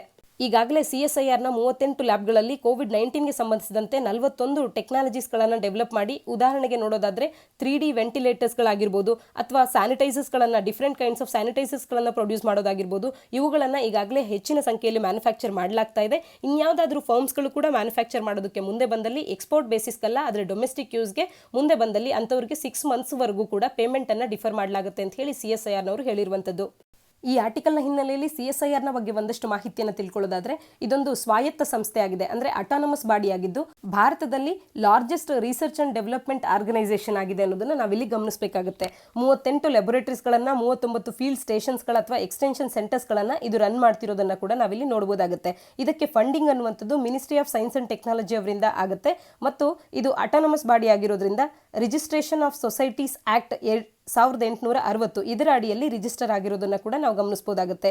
ಈ CSIR ನಡೆಸುವಂತ ರಿಸರ್ಚ್ ಅಂಡ್ ಡೆವಲಪ್ಮೆಂಟಲ್ ಆಕ್ಟಿವಿಟೀಸ್ಗಳು ಯಾವುದು ಅಂತ ಅಂದ್ರೆ ಏರೋಸ್ಪೇಸ್ ಇಂಜಿನಿಯರಿಂಗ್ ನ ಕುರಿತಾಗಿರ್ಬೋದು, ಸ್ಟ್ರಕ್ಚರಲ್ ಇಂಜಿನಿಯರಿಂಗ್ ನ ಕುರಿತಾಗಿರ್ಬೋದು, ಓಷನ್ ಸೈನ್ಸಸ್ ನ ಕುರಿತಾಗಿ, ಲೈಫ್ ಸೈನ್ಸಸ್ ನ ಕುರಿತಾಗಿ, ಮೆಟಲರ್ಜಿಯ ಕುರಿತಾಗಿ, ಕೆಮಿಕಲ್ ಮೈನಿಂಗ್ಸ್ ನ ಕುರಿತಾಗಿ, ಫುಡ್, ಪೆಟ್ರೋಲಿಯಂ, ಲೆದರ್, ಎನ್ವಿರಾನ್ಮೆಂಟ್ ಈ ಎಲ್ಲ ವಿಚಾರವಾಗಿ ಇಡೀ ದೇಶದ ಎಲ್ಲೆಡೆಯಲ್ಲೂ ಕೂಡ ರಿಸರ್ಚ್ ಅಂಡ್ ಡೆವಲಪ್ಮೆಂಟ್ ಅನ್ನ ಮಾಡುವಂತ ಒಂದು largest research and development organisation ಆಗಿದೆ ಭಾರತದಲ್ಲಿ ಈ council for scientific and industrial research ಅನ್ನುವಂಥದ್ದು. ಇದು 1942ರಲ್ಲಿ ಸ್ಥಾಪನೆಯಾಗಿದ್ದು ನ್ಯೂ ಡೆಲ್ಲಿಯಲ್ಲಿ ಇದರ ಹೆಡ್ ಕ್ವಾರ್ಟರ್ಸ್ ಇರೋದನ್ನ ಗಮನಿಸಬಹುದಾಗುತ್ತೆ. ಇದರ ಚೇರ್ಪರ್ಸನ್ ನಮ್ಮ ಭಾರತದ ಪ್ರೈಮ್ ಮಿನಿಸ್ಟರ್ ಆಗಿರ್ತಾರೆ ಮತ್ತು ವೈಸ್ ಪ್ರೆಸಿಡೆಂಟ್ ಆಗಿ ಕೇಂದ್ರದ ವಿಜ್ಞಾನ ಮತ್ತು ತಂತ್ರಜ್ಞಾನ ಇಲಾಖೆಯ ಮಿನಿಸ್ಟರ್ ಆಗಿ, ಸಚಿವರಾಗಿ ಯಾರಿರ್ತಾರೆ ಅವರು ಇದರ ವೈಸ್ ಪ್ರೆಸಿಡೆಂಟ್ ಆಗಿರ್ತಾರೆ. CSIRನ ಮೇಲೆ ಒಂದು ಪ್ರಿಲಿಮ್ಸ್ ಪ್ರಶ್ನೆಯನ್ನು ನೋಡೋದಾದ್ರೆ, ಇಲ್ಲಿ CSIRನ ಕುರಿತಂತೆ 3 ಹೇಳಿಕೆಗಳನ್ನು ನೀಡಿದ್ದಾರೆ. ಅದರಲ್ಲಿ ಸರಿಯಾದ ಹೇಳಿಕೆಗಳನ್ನು ಗುರುತಿಸಬೇಕಾಗುತ್ತೆ. 1932ರಲ್ಲಿ ಇದು ಸ್ಥಾಪನೆ ಆಗಲ್ಲ, 42ರಲ್ಲಿ ಇದು ಸ್ಥಾಪನೆ ಆಗುತ್ತೆ. ಹಾಗಾಗಿ ಇದು ತಪ್ಪಾದಂತ ಹೇಳಿಕೆ ಆಗುತ್ತೆ. ಎರಡನೇ ಹೇಳಿಕೆಯಲ್ಲಿ ಸೈನ್ಸ್ ಅಂಡ್ ಟೆಕ್ನಾಲಜಿಯ ಮಿನಿಸ್ಟರ್ ಆಗಿರುವಂತವರು ಇದರ ಎಕ್ಸ್ ಅಫಿಷಿಯೋ ಚೇರ್ಮನ್ ಆಗಿರ್ತಾರೆ ಅಂತ ಹೇಳ್ತಾ ಇದೆ. ಇದು ಕೂಡ ತಪ್ಪಾಗುತ್ತೆ, ಯಾಕೆಂದ್ರೆ ಪ್ರೈಮ್ ಮಿನಿಸ್ಟರ್ ಅವರು ಇದರ ಎಕ್ಸ್ ಅಫಿಷಿಯೋ ಚೇರ್ಮನ್ ಅನ್ನೋದನ್ನ ನಾವು ಗಮನಿಸಿದ್ವಿ. Recently it deferred payment of technology fee and manufacture of items containing COVID-19 ಇದನ್ನ ನಾವು ಈ ಆರ್ಟಿಕಲ್ ಅಲ್ಲಿ ನೋಡ್ತಾ ಇದ್ದೇವೆ. ಹಾಗಾಗಿ 3ನೇ ವಾಕ್ಯ ಸರಿ ಇರೋದ್ರಿಂದ ಆಪ್ಷನ್ ಡಿ 3 ಓನ್ಲಿ ಅನ್ನುವಂಥದ್ದು ಸರಿಯಾದ ಉತ್ತರ ಆಗುತ್ತೆ. ಮುಂದಿನ ಆರ್ಟಿಕಲ್ನಲ್ಲಿ ಇಂಡಿಯಾ ಅಮಂಗ್ ಟಾಪ್ 3 ಮಿಲಿಟರಿ ಸ್ಪೆಂಡರ್ಸ್ ಅಂತ ಹೇಳಿ ಒಂದು ರಿಪೋರ್ಟ್ ಹೇಳ್ತಾ ಇದೆ. ಇದನ್ನ ನಾವು ನೋಡೋಣ. ಇದನ್ನ ನಾವು GS ಪೇಪರ್ 3 ನಾಡಿಯಲ್ಲಿ ಎಕಾನಮಿ, ಅದರಲ್ಲೂ ಗವರ್ನಮೆಂಟ್ ಬಜೆಟಿಕ್ ಅನ್ನುವಂಥ ಸಿಲೆಬಸ್ ನಾಡಿಯಲ್ಲಿ ಓದ್ಕೋಬಹುದಾಗುತ್ತೆ. Stockholm international peace research institute SIPRI ಅನ್ನುವಂಥವರು ಒಂದು ರಿಪೋರ್ಟ್ ಅನ್ನು ಪಬ್ಲಿಷ್ ಮಾಡಿದ್ದಾರೆ, trends in world military expenditure 2019 ಅಂತ ಹೇಳಿ. ಈ ರಿಪೋರ್ಟ್ ನಲ್ಲಿ ನಮಗೆ ತಿಳಿದು ಬಂದಿರುವಂತದ್ದು ಇಡೀ ಜಗತ್ತಿನಲ್ಲಿ ಮಿಲಿಟರಿಗೋಸ್ಕರ ಅತಿ ಹೆಚ್ಚು ಸ್ಪೆಂಡಿಂಗ್ ಅನ್ನ ಮಾಡುವಲ್ಲಿ ಟಾಪ್ 3 ಕಂಟ್ರೀಸ್ಗಳನ್ನ ತಗೊಂಡ್ರೆ ಚೈನಾ ಮತ್ತು ಇಂಡಿಯಾ ಟಾಪ್ 3 ಕಂಟ್ರೀಸ್ಗಳಲ್ಲಿ ಇರೋದನ್ನ ನಾವು ಗಮನಿಸಬಹುದಾಗುತ್ತೆ. 2019ರಲ್ಲಿ ಜಾಗತಿಕವಾಗಿ ಆಗಿರುವಂತಹ ಮಿಲಿಟರಿ ಎಕ್ಸ್ಪೆಂಡಿಚರ್ ಎಷ್ಟು ಅಂತ ಅಂದ್ರೆ $1917 ಬಿಲಿಯನ್ ನಷ್ಟು ಆಗಿದೆ. 2019ರಲ್ಲಿ ಟಾಪ್ 5 ಲಾರ್ಜೆಸ್ಟ್ ಸ್ಪೆಂಡರ್ಸ್ಗಳು ಯಾರು ಅಂತ ಅಂದ್ರೆ ಮೊದಲನೇದಾಗಿ US ಅನ್ನುವಂಥದ್ದು $732 ಬಿಲಿಯನ್ ಅನ್ನ ಖರ್ಚು ಮಾಡಿದೆ. ನಂತರದಲ್ಲಿ ಚೈನಾ, ನಂತರದಲ್ಲಿ ಇಂಡಿಯಾ, ನಂತರದಲ್ಲಿ ರಷ್ಯಾ ಮತ್ತು ಸೌದಿ ಅರೇಬಿಯಾ. ಈ 5 ರಾಷ್ಟ್ರಗಳು ಟಾಪ್ 5 ಲಾರ್ಜೆಸ್ಟ್ ಸ್ಪೆಂಡರ್ಸ್ ಆಗಿರೋದನ್ನ ಗಮನಿಸಬಹುದಾಗುತ್ತೆ. ಈ 5 ರಾಷ್ಟ್ರಗಳು ಎಷ್ಟರ ಮಟ್ಟಿಗೆ ಸ್ಪೆಂಡಿಂಗ್ ಅನ್ನ ಮಾಡಿದೆ ಈ ಮಿಲಿಟರಿಯ ವಿಚಾರವಾಗಿ ಅಂತ ಅಂದ್ರೆ ಇಡೀ ಜಗತ್ತಿನ ಎಲ್ಲ ರಾಷ್ಟ್ರಗಳು ಸೇರಿ ಮಾಡುವಂತ ಎಕ್ಸ್ಪೆಂಡಿಚರ್ನ ಪೈಕಿ 62% ಎಕ್ಸ್ಪೆಂಡಿಚರ್ ಅನ್ನ ಈ 5 ರಾಷ್ಟ್ರಗಳೇ ಮಾಡುವಂತದ್ದು. ಚೀನಾದವರು 2019ರಲ್ಲಿ $261 ಬಿಲಿಯನ್ ನಷ್ಟು ಮಿಲಿಟರಿ ಎಕ್ಸ್ಪೆಂಡಿಚರ್ ಅನ್ನು ಮಾಡೋದ್ರ ಮುಖಾಂತರವಾಗಿ 2ನೇ ಸ್ಥಾನವನ್ನು ಪಡೆದಿದ್ರೆ, ಭಾರತದವರು $71.1 ಬಿಲಿಯನ್ ನಷ್ಟು ಮಿಲಿಟರಿ ಎಕ್ಸ್ಪೆಂಡಿಚರ್ ಅನ್ನು ಮಾಡೋದ್ರ ಮುಖಾಂತರವಾಗಿ 3ನೇ ಸ್ಥಾನವನ್ನು ಪಡೆದಿದ್ದೇವೆ. 2018ರ ಭಾರತದ ಮಿಲಿಟರಿ ಎಕ್ಸ್ಪೆಂಡಿಚರ್ಗೆ ಗಮನಿಸಿದಾಗ 19ರಲ್ಲಿ ನಾವು ಮಾಡಿರ್ತಕ್ಕಂಥ ಎಕ್ಸ್ಪೆಂಡಿಚರ್ ಅನ್ನುವಂಥದ್ದು 6.8% ಹೆಚ್ಚಾಗಿರೋದನ್ನ ಗಮನಿಸಬಹುದಾಗುತ್ತೆ. ಯಾಕೆ ಭಾರತದವರು ಇಷ್ಟರ ಮಟ್ಟಿಗೆ ಮಿಲಿಟರಿ ಎಕ್ಸ್ಪೆಂಡಿಚರ್ ಅನ್ನ ಮಾಡ್ತಾರೆ ಅಂತ ಅಂದ್ರೆ, ಭಾರತದ ನೆರೆಹೊರೆಯಲ್ಲೇ ಇರ್ತಕ್ಕಂಥ ಪಾಕಿಸ್ತಾನ್ ಮತ್ತು ಚೀನಾ ಈ ಇಬ್ಬರು ಕೂಡ ಭಾರತದ ಟೆನ್ಷನ್ಗಳಿಗೆ ಕಾರಣ ಆಗ್ತಾರೆ. ಇಬ್ಬರು ಕೂಡ ಭಾರತದೊಟ್ಟಿಗೆ ರೈವಲ್ರಿಯನ್ನ ಹೊಂದಿದ್ದಾರೆ. ಈ ವಿಚಾರವಾಗಿ ಭಾರತದವರು ಪ್ರತಿ ವರ್ಷವೂ ಕೂಡ ಇನ್ಕ್ರೀಸಿಂಗ್ ಮಿಲಿಟರಿ ಸ್ಪೆಂಡಿಂಗ್ ಅನ್ನ ಕಾಣ್ತಾ ಇರುವಂತದ್ದು. ಭಾರತದ ಮಿಲಿಟರಿ ಸ್ಪೆಂಡಿಂಗ್ ಅನ್ನುವಂಥದ್ದು 1990ಕ್ಕೆ ಹೋಲಿಸಿದಾಗ 2019ರಲ್ಲಿ 259% ಹೆಚ್ಚಾಗಿರೋದನ್ನ ಗಮನಿಸಬಹುದಾಗುತ್ತೆ. ಕಳೆದ 30 ವರ್ಷಗಳಲ್ಲಿ 259% ನಷ್ಟು ಈ ಮಿಲಿಟರಿ ಎಕ್ಸ್ಪೆಂಡಿಚರ್ ಅನ್ನುವಂಥದ್ದು ಹೆಚ್ಚಾಗಿದೆ. ಆದರೆ ಇಲ್ಲಿ ಸಂತಸ ಪಡುವಂತ ಒಂದು ವಿಚಾರ ಏನು ಅಂದ್ರೆ, ಕಳೆದ 10 ವರ್ಷಗಳಲ್ಲಿ ಕೇವಲ 37% ನಷ್ಟು ಇನ್ಕ್ರೀಸ್ ಆಗಿದೆ ಅನ್ನುವಂಥದ್ದು ನಮಗೆ ಒಂದಷ್ಟು ಸಮಾಧಾನಕರ ವಿಚಾರವಾಗುತ್ತೆ. ಅದರಲ್ಲೂ ಕೂಡ 2010ರಲ್ಲಿ ಭಾರತದವರು ವ್ಯಯ ಮಾಡ್ತಿದ್ದಂತ ಭಾರತದ ಎಷ್ಟು ಪರ್ಸೆಂಟೇಜ್ ಆಫ್ GDPಯನ್ನ ನಾವು ಮಿಲಿಟರಿ ಎಕ್ಸ್ಪೆಂಡಿಚರ್ಗೆ ಖರ್ಚು ಮಾಡ್ತಿದ್ವಿ ಅಂದ್ರೆ 2.7% GDPಯನ್ನ ನಾವು ಮಿಲಿಟರಿ ಎಕ್ಸ್ಪೆಂಡಿಚರ್ ಅನ್ನಾಗಿ ಖರ್ಚು ಮಾಡ್ತಿದ್ವಿ. ಆದರೆ 2019ರಲ್ಲಿ 2.4% ಆಫ್ GDPಯನ್ನ ಈ ಮಿಲಿಟರಿ ಎಕ್ಸ್ಪೆಂಡಿಚರ್ ಆಗಿ ಖರ್ಚು ಮಾಡ್ತಿದ್ದೇವೆ. 2020-21 ಲೇಟೆಸ್ಟ್ ಬಜೆಟ್ ಅನ್ನು ನಾವು ಗಮನಿಸಿದ್ರೆ ಭಾರತದವರು 3.37 ಲಕ್ಷ ಕೋಟಿಯಷ್ಟು ಅದರಲ್ಲೂ ಡಿಫೆನ್ಸ್ ಪೆನ್ಷನ್ಗಳನ್ನು ಹೊರತುಪಡಿಸಿ ಡಿಫೆನ್ಸ್ಗೆ ಅಂತ ಹೇಳಿ ಅಲೋಕೇಟ್ ಮಾಡಿರ್ತಕ್ಕಂಥ ಬಜೆಟ್ ಈ 3.37 ಕೋಟಿ ಆಗಿರುವಂಥದ್ದು. ಇದನ್ನು ನಾವು ಗಮನಿಸಿದ್ರೆ ನಮ್ಮ ಭಾರತದ GDPಯ 1.5% ಮಾತ್ರವೇ ಭಾರತ ಸರ್ಕಾರದವರು ಮಿಲಿಟರಿ ಎಕ್ಸ್ಪೆಂಡಿಚರ್ಗೆ ಅಥವಾ ಡಿಫೆನ್ಸ್ಗೆ ಅಂತ ಹೇಳಿ ಅಲೋಕೇಶನ್ ಅನ್ನು ಮಾಡಿರುವಂಥದ್ದು. ಇದು ಇತ್ತೀಚಿನ ವರ್ಷಗಳಲ್ಲಿ ಲೋಯೆಸ್ಟ್ ಅಂತಾನೆ ಕರೆಸ್ಕೊಳ್ಬಹುದಾಗುತ್ತೆ. ಅಬ್ಸಲ್ಯೂಟ್ ಎಕ್ಸ್ಪೆಂಡಿಚರ್ನ ವಿಚಾರಕ್ಕೆ ಬಂದ್ರೆ ಇದು ಅಬ್ಸಲ್ಯೂಟ್ ಇನ್ಕ್ರೀಸ್ ಅನ್ನ ಕಾಣ್ತಾ ಇದ್ರು ಕೂಡ ನಮ್ಮ ಒಟ್ಟಾರೆ GDPಯಲ್ಲಿ ಎಷ್ಟು ಶೇಕಡವಾರು ನಾವು ಇದಕ್ಕೆ ಮೀಸಲಿಡ್ತಿದ್ದೇವೆ ಅನ್ನುವಂಥದ್ದು ಕಡಿಮೆ ಆಗ್ತಿರುವಂಥದ್ದು ಒಂದಷ್ಟು ಮಟ್ಟಿಗೆ ಸಮಾಧಾನಕರವಾದಂತಹ ವಿಚಾರ ಆಗಿದೆ. ಈ ಆರ್ಟಿಕಲ್ನ ಹಿನ್ನೆಲೆಯಲ್ಲಿ ಪ್ರಿಲಿಮ್ಸ್ ಪ್ರಶ್ನೆಗಳಲ್ಲಿ ನಾವು ಯಾವ ರೀತಿಯಾಗಿ ಕ್ವಶನ್ಸ್ ಗಳನ್ನ ಎಕ್ಸ್ಪೆಕ್ಟ್ ಮಾಡಬಹುದು ಅಂತಂದ್ರೆ ಡೈರೆಕ್ಟ್ ಸ್ಟೇಟ್ಮೆಂಟ್ಸ್ ಗಳನ್ನ ನಾವು ಕಾಣಬಹುದಾಗುತ್ತೆ. ಪ್ರಿಲಿಮ್ಸ್ ನಲ್ಲಿ ನಮ್ಮ ಭಾರತದಲ್ಲಿ ಡಿಫೆನ್ಸ್ ಎಕ್ಸ್ಪೆಂಡಿಚರ್ ಅನ್ನುವಂಥದ್ದು ಹೆಲ್ತ್ ಎಕ್ಸ್ಪೆಂಡಿಚರ್ ಗಿಂತಲೂ ಕೂಡ ಜಾಸ್ತಿ ಆಗಿದೆ, ಅಥವಾ ಎಜುಕೇಶನ್ ಮೇಲೆ ಭಾರತದವರು ವ್ಯಯ ಮಾಡೋದಕ್ಕಿಂತ ಹೆಚ್ಚಿನದಾಗಿ ಡಿಫೆನ್ಸ್ ಮೇಲೆ ವ್ಯಯ ಮಾಡ್ತಾರೆ. ಈ ರೀತಿಯಾದಂತಹ ಹೇಳಿಕೆಗಳು ಬಂದಾಗ ಇದ್ರ ಬಗ್ಗೆ ನಮಗೆ ಸ್ಪಷ್ಟತೆ ಇರಬೇಕು ಅಂತ ಅಂದ್ರೆ ನಾವು ಹೆಲ್ತ್ಗೆ ಎಷ್ಟು ಹಣವನ್ನು ವ್ಯಯ ಮಾಡ್ತೇವೆ, ಎಜುಕೇಷನ್ಗೆ ಎಷ್ಟು ಹಣವನ್ನು ವ್ಯಯ ಮಾಡ್ತೇವೆ, ಯಾವುದಕ್ಕೆ ಹೆಚ್ಚು ಹಣವನ್ನು ವ್ಯಯ ಮಾಡ್ತೇವೆ, ಅಥವಾ ನಮ್ಮ ಟ್ರೆಂಡ್ ಏನಿದೆ ಡಿಫೆನ್ಸ್ ಮೇಲೆ ಭಾರತದವರು ಎಕ್ಸ್ಪೆಂಡಿಚರ್ ಅನ್ನು ಮಾಡ್ತಿರುವಂತದ್ದು ಟ್ರೆಂಡ್ ಏನಿದೆ, ಪ್ರತಿ ವರ್ಷ ಕೂಡ ಇದು ಜಾಸ್ತಿ ಆಗ್ತಿದೆಯಾ ಕಡಿಮೆ ಆಗ್ತಿದೆಯಾ, ಪರ್ಸೆಂಟೇಜ್ ಆಫ್ GDP ನಲ್ಲಿ ಇದು ಹೆಚ್ಚಾಗ್ತಿದೆಯಾ ಕಡಿಮೆ ಆಗ್ತಿದೆಯಾ, ಈ ರೀತಿಯ ಅಂಶಗಳು ನಮಗೆ ಸ್ಪಷ್ಟವಾಗಿ ಗೊತ್ತಿದ್ರೆ ಈ ರೀತಿಯ ಸ್ಟೇಟ್ಮೆಂಟ್ಸ್ಗಳು ಬಂದಾಗ ಈಸಿಯಾಗಿ ಅವಕ್ಕೆ ಉತ್ತರವನ್ನು ನೀಡಬಹುದಾಗುತ್ತೆ. ಈ ಹಿನ್ನೆಲೆಯಲ್ಲಿ ಈ ಆರ್ಟಿಕಲ್ ಅನ್ನ ನೀವು ತಿಳ್ಕೊಂಡ ನಂತರದಲ್ಲಿ ನಿಮ್ಮದೇ ಆದ ವರ್ಡ್ಸ್ ನಲ್ಲಿ ಇದನ್ನ ಪಾಯಿಂಟ್ ಡೌನ್ ಮಾಡ್ಕೊಳ್ಳಿ. ಇದು ಎಕ್ಸಾಮ್ ಟೈಮ್ ನಲ್ಲಿ ನಿಮಗೆ ಇಂಪಾರ್ಟೆಂಟ್ ಆಗುತ್ತೆ. ಮುಂದಿನ article we have 56% more water in reservoirs than we had last year ಅನ್ನೋದಾಗಿದೆ. ಇದನ್ನ ಜಲಶಕ್ತಿಯ ಮಿನಿಸ್ಟರ್ ಆಗಿರ್ತಕ್ಕಂಥ ಗಜೇಂದ್ರ ಸಿಂಗ್ ಶೇಖಾವತ್ನವರು ಹೇಳ್ತಾ ಇರುವಂತದ್ದು. ಇದನ್ನ ನಾವು GS ಪೇಪರ್ 3 ನ ಅಡಿಯಲ್ಲಿ ಎನ್ವಿರಾನ್ಮೆಂಟ್ ನ ಅಡಿಯಲ್ಲಿ ಅದರಲ್ಲೂ conservation, environmental pollution and degradation, environmental impact assessment ಅನ್ನುವಂಥ ಸಿಲೆಬಸ್ ನ ಅಡಿಯಲ್ಲಿ ಓದ್ಕೋಬಹುದಾಗುತ್ತೆ. ಗಜೇಂದ್ರ ಸಿಂಗ್ ಶೇಖಾವತ್ನವರು ಜಲಶಕ್ತಿಯ ಮಿನಿಸ್ಟರ್ ಆಗಿರುವಂಥವರು ಕೆಲವೊಂದು ಹೇಳಿಕೆಗಳನ್ನು ಇಲ್ಲಿ ನೀಡಿದ್ದಾರೆ. ವಾಟರ್ ಅವೈಲಬಿಲಿಟಿ ಅನ್ನುವಂಥದ್ದು ಕಳೆದ ವರ್ಷಕ್ಕೆ ನಾವು ಗಮನಿಸಿದ್ರೆ 56% ಮೋರ್ ಅಂದರೆ ಹೆಚ್ಚಿಗೆ ಇದೆ ಈ ವರ್ಷದ ಅವಧಿಯಲ್ಲಿ. ಹಾಗಾಗಿ ಲಾಕ್ಡೌನ್ನ ಸಂದರ್ಭದಲ್ಲಿ ಎಲ್ಲ ರಾಜ್ಯದ ಮಿನಿಸ್ಟರ್ಸ್ಗಳಿಗೂ ಕೂಡ ಒಂದು ಕರೆಯನ್ನು ನೀಡಿದ್ದಾರೆ. ಯಾರಿಗೂ ಕೂಡ ಡ್ರಿಂಕಿಂಗ್ ವಾಟರ್ಗೆ ತೊಂದರೆ ಆಗದಂತೆ ಎಲ್ಲರಿಗೂ ಕೂಡ ಈಸಿಯಾಗಿ ಈ ನೀರನ್ನು ಬಿಡೋದಕ್ಕೆ ಅಂತ ಹೇಳಿ ಮತ್ತು ಎಲ್ಲರಿಗೂ ಕೂಡ ಈಸಿಯಾಗಿ ಈ ನೀರನ್ನುವಂಥದ್ದು ದೊರಕುವಂತೆ ಮಾಡಿ ಅಂತ ಹೇಳ್ಬಿಟ್ಟು ಒಂದು ಸಂದೇಶವನ್ನು ಎಲ್ಲರಿಗೂ ಕೂಡ ನೀಡಿರುವಂಥದ್ದು. ಈ ಕಳೆದ 10 ವರ್ಷಗಳ ಆವರೇಜ್ ಅನ್ನು ಗಮನಿಸಿದಾಗ 10 ವರ್ಷದ ಆವರೇಜ್ಗಿಂತಲೂ ಕೂಡ 47% ವಾಟರ್ ಅನ್ನುವಂಥದ್ದು ಈ ಬಾರಿ ಹೆಚ್ಚಾಗಿ ಇರೋದನ್ನ ನಾವು ಗಮನಿಸಬಹುದಾಗುತ್ತೆ.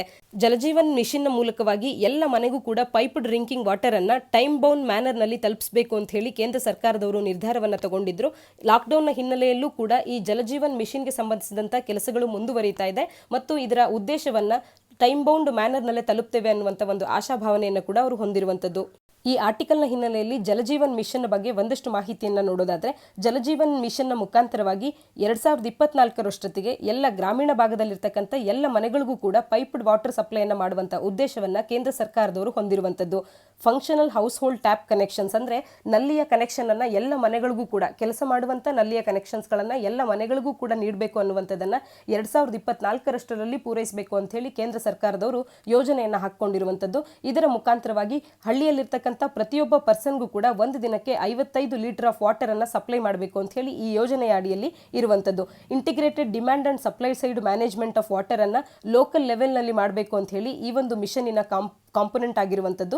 ಇದರ ಮುಖಾಂತರವಾಗಿ ರಾಜ್ಯ ಮತ್ತು ಕೇಂದ್ರ ಸರ್ಕಾರದ ನಡುವೆ ಇರತಕ್ಕಂಥ ಎಲ್ಲ ಸ್ಕೀಮ್ಸ್ ಗಳನ್ನ ಇದು ಕನ್ವರ್ಜ್ ಮಾಡ್ಕೊಳ್ಳೋದ್ರ ಮುಖಾಂತರವಾಗಿ ಒಂದೇ ಸ್ಕೀಮ್ ನ ಅಡಿಯಲ್ಲಿ ಎಲ್ಲರಿಗೂ ಕೂಡ ಮನೆಯಲ್ಲಿ ಅವರಿಗೆ ಬೇಕಾಗುವಂತ ವಾಟರ್ ಸಪ್ಲೈ ಆಗುವಂತೆ ನೋಡ್ಕೊಳ್ಳುವಂತದ್ದು ಜಲಜೀವನ್ ಮಿಷನ್ ನ ಒಂದು ಮುಖ್ಯ ಉದ್ದೇಶ ಆಗಿರುವಂತದ್ದು.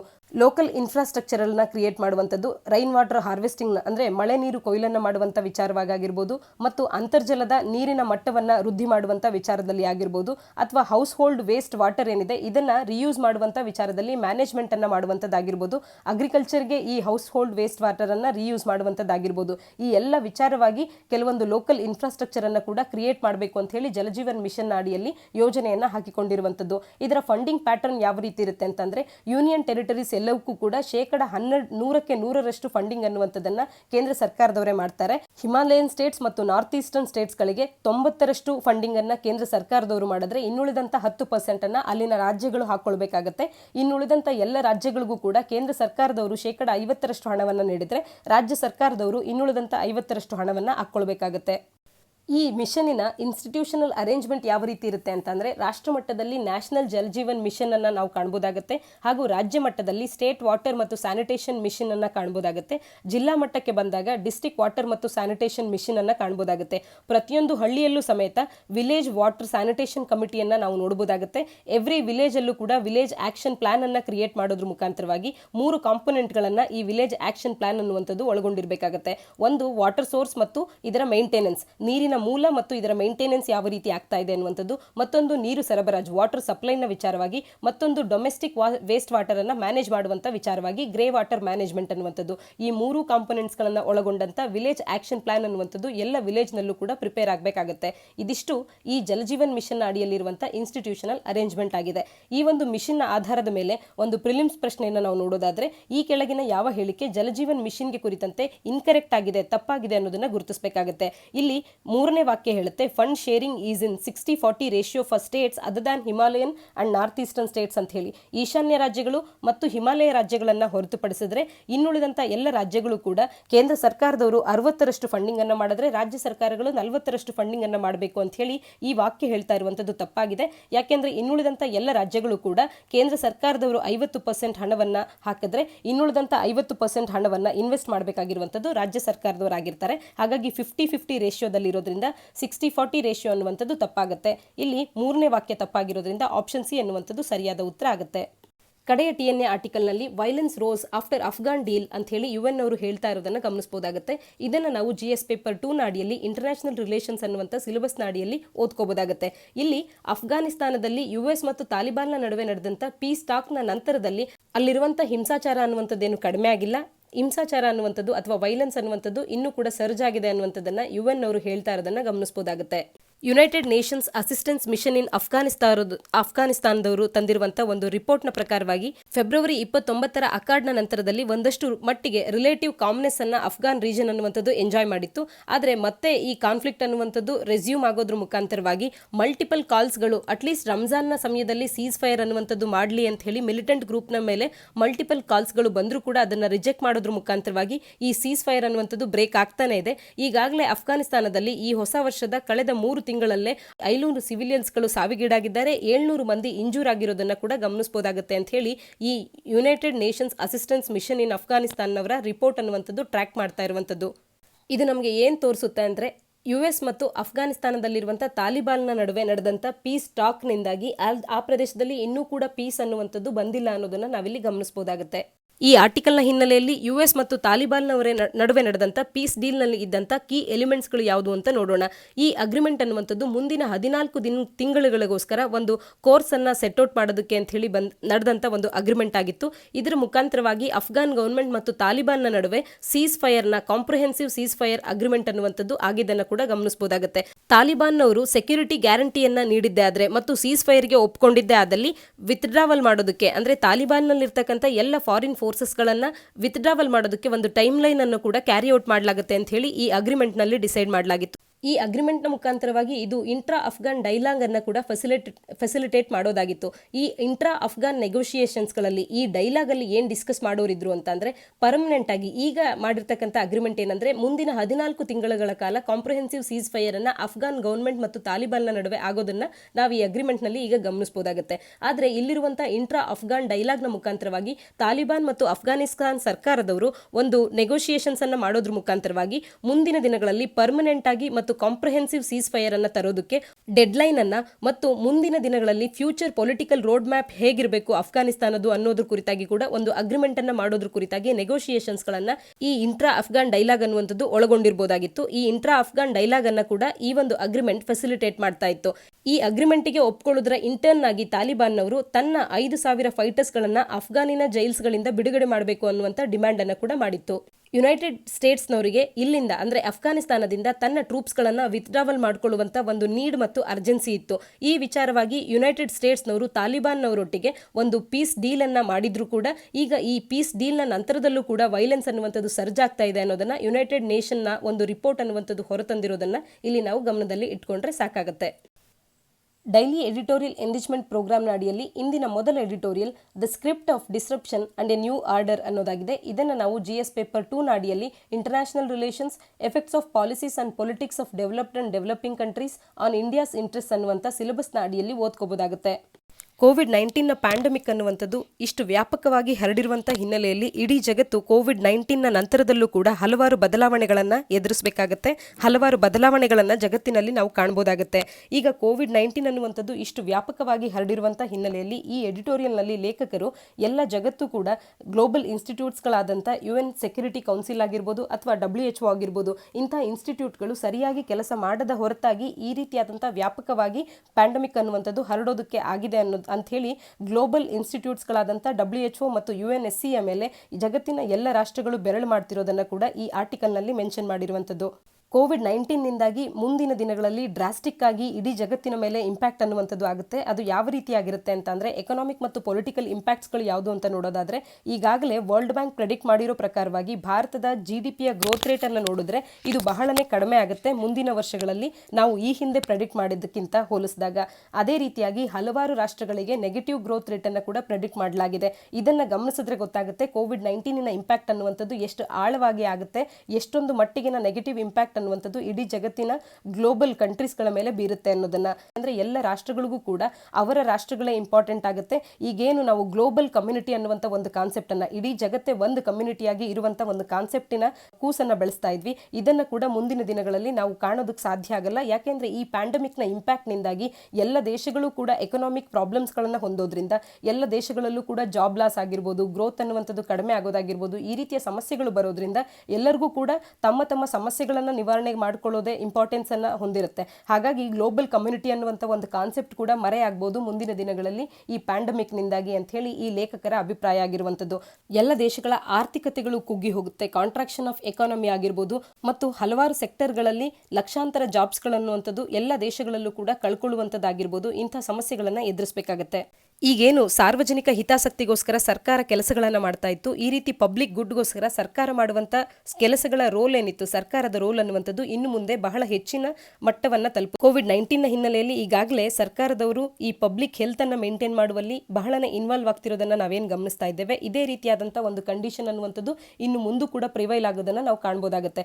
ಮತ್ತು ಈ ಹಿಂದಿನ ಹಳೆಯ ಕಾನೂನುಗಳೇನಿತ್ತು, ಈಗಾಗಲೇ ಆ ಕಾನೂನುಗಳನ್ನು ನಾವು ಬಳಸದೇ ಇದ್ದು ಎಷ್ಟೋ ವರ್ಷಗಳೇ ಆಗೋಗಿತ್ತು. ಉದಾಹರಣೆಗೆ ನೋಡಿಕೊಂಡ್ರೆ ಎಪಿಡೆಮಿಕ್ ಡಿಸೀಸಸ್ ಆಕ್ಟೇ ಆಗಿರ್ಬೋದು, ಈ ಕಾನೂನುಗಳನ್ನು ನಾವು ಬಳಸದೇ ಇದ್ದು ಬಹಳ ವರ್ಷಗಳಾಗಿದ್ರೂ ಕೂಡ many pieces of yesteryears legislations ಅಂದ್ರೆ ಎಷ್ಟೋ ಹಳೆಯ ಲೆಜಿಸ್ಲೇಷನ್ಸ್ಗಳನ್ನು ಈಗ ಜಾರಿಗೆ ತರಬಹುದಾಗುತ್ತೆ. ಈಗಾಗಲೇ ನಾವು ಕಂಡಂತೆ ಎಪಿಡೆಮಿಕ್ ಡಿಸೀಸಸ್ ಆಕ್ಟ್ ಅನ್ನು ನಾವು ಈಗೇನು ಜಾರಿಗೆ ತಂದಿದ್ದೇವೆ, ಈ ರೀತಿಯಾಗಿ ಹಲವಾರು ಹಳೆಯ ಕಾನೂನುಗಳು ಮತ್ತೆ ಜೀವವನ್ನು ಪಡ್ಕೊಳ್ಳುತ್ತೆ ಈ ಪ್ಯಾಂಡಮಿಕ್ನ ಇಂಪ್ಯಾಕ್ಟ್ನಿಂದಾಗಿ. ಈ ಪ್ಯಾಂಡಮಿಕ್ನಿಂದಾಗಿ ಈಗ ಎಪಿಡೆಮಿಕ್ ಡಿಸೀಸಸ್ ಆಕ್ಟ್ ಅನ್ನೇ ಆಗಿರ್ಬೋದು ಅಥವಾ ಡಿಸಾಸ್ಟರ್ ಮ್ಯಾನೇಜ್ಮೆಂಟ್ ಆಕ್ಟ್ ಅನ್ನೇ ಆಗಿರ್ಬೋದು ಇಂಪೋಸ್ ಮಾಡಿದ್ರೂ ಕೂಡ ಎಷ್ಟೋ ಜನದ ಇವತ್ತು ಪ್ರೈವಸಿ ಅನ್ನುವಂಥದ್ದು ಅಥವಾ ಲಿಬರ್ಟಿ ಅನ್ನುವಂಥದ್ದು ಸಾಕಷ್ಟು ಮಟ್ಟಿಗೆ ಕರ್ಟೈಲಾಗ್ತಾ ಇದೆ. ಆದರೂ ಕೂಡ ಯಾರು ಸರ್ಕಾರದ ವಿರುದ್ಧವಾಗಿ ದನಿ ಎತ್ತುತ್ತಾ ಇಲ್ಲ, ಅಷ್ಟಾಗಿ ದನಿ ಎತ್ತುತ್ತಾ ಇಲ್ಲ. ಯಾಕೆ ಅಂತಂದ್ರೆ ಇಂಥ ಸಂದರ್ಭದಲ್ಲಿ ಈ ರೀತಿಯ ವರ್ತನೆಗಳನ್ನು ಸರ್ಕಾರ ಮಾಡುವಂಥದ್ದು ಸಹಜ. ಇದಕ್ಕೆ ನಾವೆಲ್ಲರೂ ಕೂಡ ತಲೆಬಾಗಬೇಕು ಅನ್ನುವಂಥ ಒಂದು ಒಪಿನಿಯನ್ ಅನ್ನ ಜನಗಳು ಕೂಡ ಹೊತ್ತಿರೋದನ್ನು ನಾವು ಗಮನಿಸಬಹುದಾಗುತ್ತೆ. ಈ ಪ್ಯಾಂಡಮಿಕ್ನ ಇಂಪ್ಯಾಕ್ಟ್ನಿಂದಾಗಿ ಮುಂದಿನ ದಿನಗಳಲ್ಲೂ ಕೂಡ ವಿಲ್ಲಿಂಗ್ನೆಸ್ ಟು ಸ್ಯಾಕ್ರಿಫೈಸ್ ಪರ್ಸನಲ್ ಲಿಬರ್ಟೀಸ್ಗಳನ್ನ ತ್ಯಾಗ ಮಾಡುವಂತ ವಿಲ್ಲಿಂಗ್ನೆಸ್ ಅನ್ನುವಂಥದ್ದು ಜನಗಳಲ್ಲಿ ಅರೈಸ್ ಆಗೋದನ್ನ ಕಾಣಬಹುದಾಗುತ್ತೆ. ನಮ್ಮ ಲಿಬರ್ಟೀಸ್ಗಳು ಕಡಿಮೆ ಆದಾಗ ಸ್ಟೇಟ್ನ ವಿರುದ್ಧವಾಗಿ ಹೋರಾಡುವಂತ ನಮ್ಮ ಮನಸ್ಥಿತಿ ಏನಿತ್ತು, ಅಥವಾ ಹಳೆಯ ಲಾಗಳು ಈಗಾಗಲೇ ನಾವು ಅವನ್ನ ಜಾರಿಗೆ ತರ್ತಾ ಇರಲಿಲ್ಲ, ಅವು ಹಳೆಯದು ಅಂತ ಹೇಳಿ ಅವುಗಳನ್ನ ನಾವು ಒಂದು ರೀತಿಯಾಗಿ ಕಡೆಗಣಿಸಿದ್ವಿ. ಇಂಥ ಮನಸ್ಥಿತಿ ನಮ್ಮಲ್ಲಿ ಏನಿತ್ತು ಇದು ಬದಲಾವಣೆಯನ್ನ ಕಾಣುತ್ತೆ. ಈಗ ಉದಾಹರಣೆಗೆ ತಗೊಂಡ್ರೆ ಮಾಸ್ಕ್ ಹಾಕೊಂಡು ಯಾರಾದ್ರೂ ಓಡಾಡಿದ್ರೆ ಅದೊಂದು ರೀತಿಯಾಗಿ ಹೊಸ ಅಬ್ನಾರ್ಮಲ್ ಆಗಿ ನಮಗೆ ಕಾಣಿಸ್ತಾ ಇತ್ತು. ಆದ್ರೆ ಈ ಅಬ್ನಾರ್ಮಲ್ ಆಗಿದ್ದಂತ ಎಷ್ಟೋ ವಿಷಯಗಳೇ ಈಗ ನಮಗೆ ನ್ಯೂ ನಾರ್ಮಲ್ ಆಗಿ ಕಾಣಿಸುವಂತೆ ಮಾಡಿದೆ ಈ ಪ್ಯಾಂಡಮಿಕ್ ಅಂತ ಹೇಳಿ ಈ ಲೇಖಕರು ಹೇಳ್ತಾ ಇರುವಂಥದ್ದು. ಈ ಪ್ಯಾಂಡಮಿಕ್ನಿಂದಾಗಿ ಆಗುವಂಥ ಜಿಯೋ ಎಕನಾಮಿಕ್ಸ್ ಮತ್ತು ಜಿಯೋ ಪೊಲಿಟಿಕ್ಸ್ಗಳಲ್ಲಿ ಯಾವ ರೀತಿ ಬದಲಾವಣೆ ಆಗುತ್ತೆ ಅಂತ ನೋಡೋದಾದರೆ, ಚೈನಾ ಈಗಾಗಲೇ ಇದರ ಒಂದಷ್ಟು ಬೆನಿಫಿಟ್ಸ್ ಅನ್ನು ತಗೊಳ್ತಾ ಇದೆ ಅಂತ ಹೇಳ್ಬೋದಾಗುತ್ತೆ. ಚೀನಾದಲ್ಲಿ ಡಿಸೆಂಬರ್ ಫಸ್ಟ್ ವೀಕ್ನಲ್ಲೇ ಇದರ ಫಸ್ಟ್ ಕೇಸಸ್ ಬಂದರೂ ಕೂಡ ಚೀನಾ ಇದರ ಬಗ್ಗೆ ಹೆಚ್ಚಿನದಾಗಿ ಅಲಾರ್ಮಿಂಗ್ ಸೌಂಡನ್ನು ಮಾಡಿದ್ದಂಥದ್ದು ಜನವರಿ ಸೆಕೆಂಡ್ ವೀಕ್ನಲ್ಲಿ. ಇದಾದ ನಂತರದಲ್ಲಿ ಈಗ ಚೀನಾದ ವಿರುದ್ಧವಾಗಿ ಎಲ್ಲ ರಾಷ್ಟ್ರಗಳು ಕೂಡ ದನಿ ಎತ್ತಿದ್ರು ಕೂಡ ಚೀನಾದಲ್ಲಿ ಈ ಒಂದು ಅಲೆ ಏನಿತ್ತು ಪ್ಯಾಂಡಮಿಕ್ ಕೋವಿಡ್-19ನ ಪ್ಯಾಂಡಮಿಕ್ನ ಅಲೆ ಅನ್ನುವಂಥದ್ದು ಈಗ ತಣ್ಣಗಾಗ್ತಾ ಇದೆ. ಚೀನಾದಲ್ಲಿ ಈಗಾಗಲೇ ಮತ್ತೊಮ್ಮೆ ಅವರು ಮ್ಯಾನುಫ್ಯಾಕ್ಚರಿಂಗ್ ಅನ್ನು ಸ್ಟಾರ್ಟ್ ಮಾಡ್ತಿರೋದನ್ನ ಕೂಡ ಕಾಣಬಹುದಾಗುತ್ತೆ. ಈ ಅರ್ಲಿ ರಿಕವರಿಯಿಂದಾಗಿ ಚೀನಾಕ್ಕೆ ಒಂದು ಎಡ್ಜ್ ಅನ್ನುವಂಥದ್ದು ಅಥವಾ ಬೆನಿಫಿಟ್ ಅನ್ನುವಂಥದ್ದು ದೊರೆತಂತಾಗಿದೆ.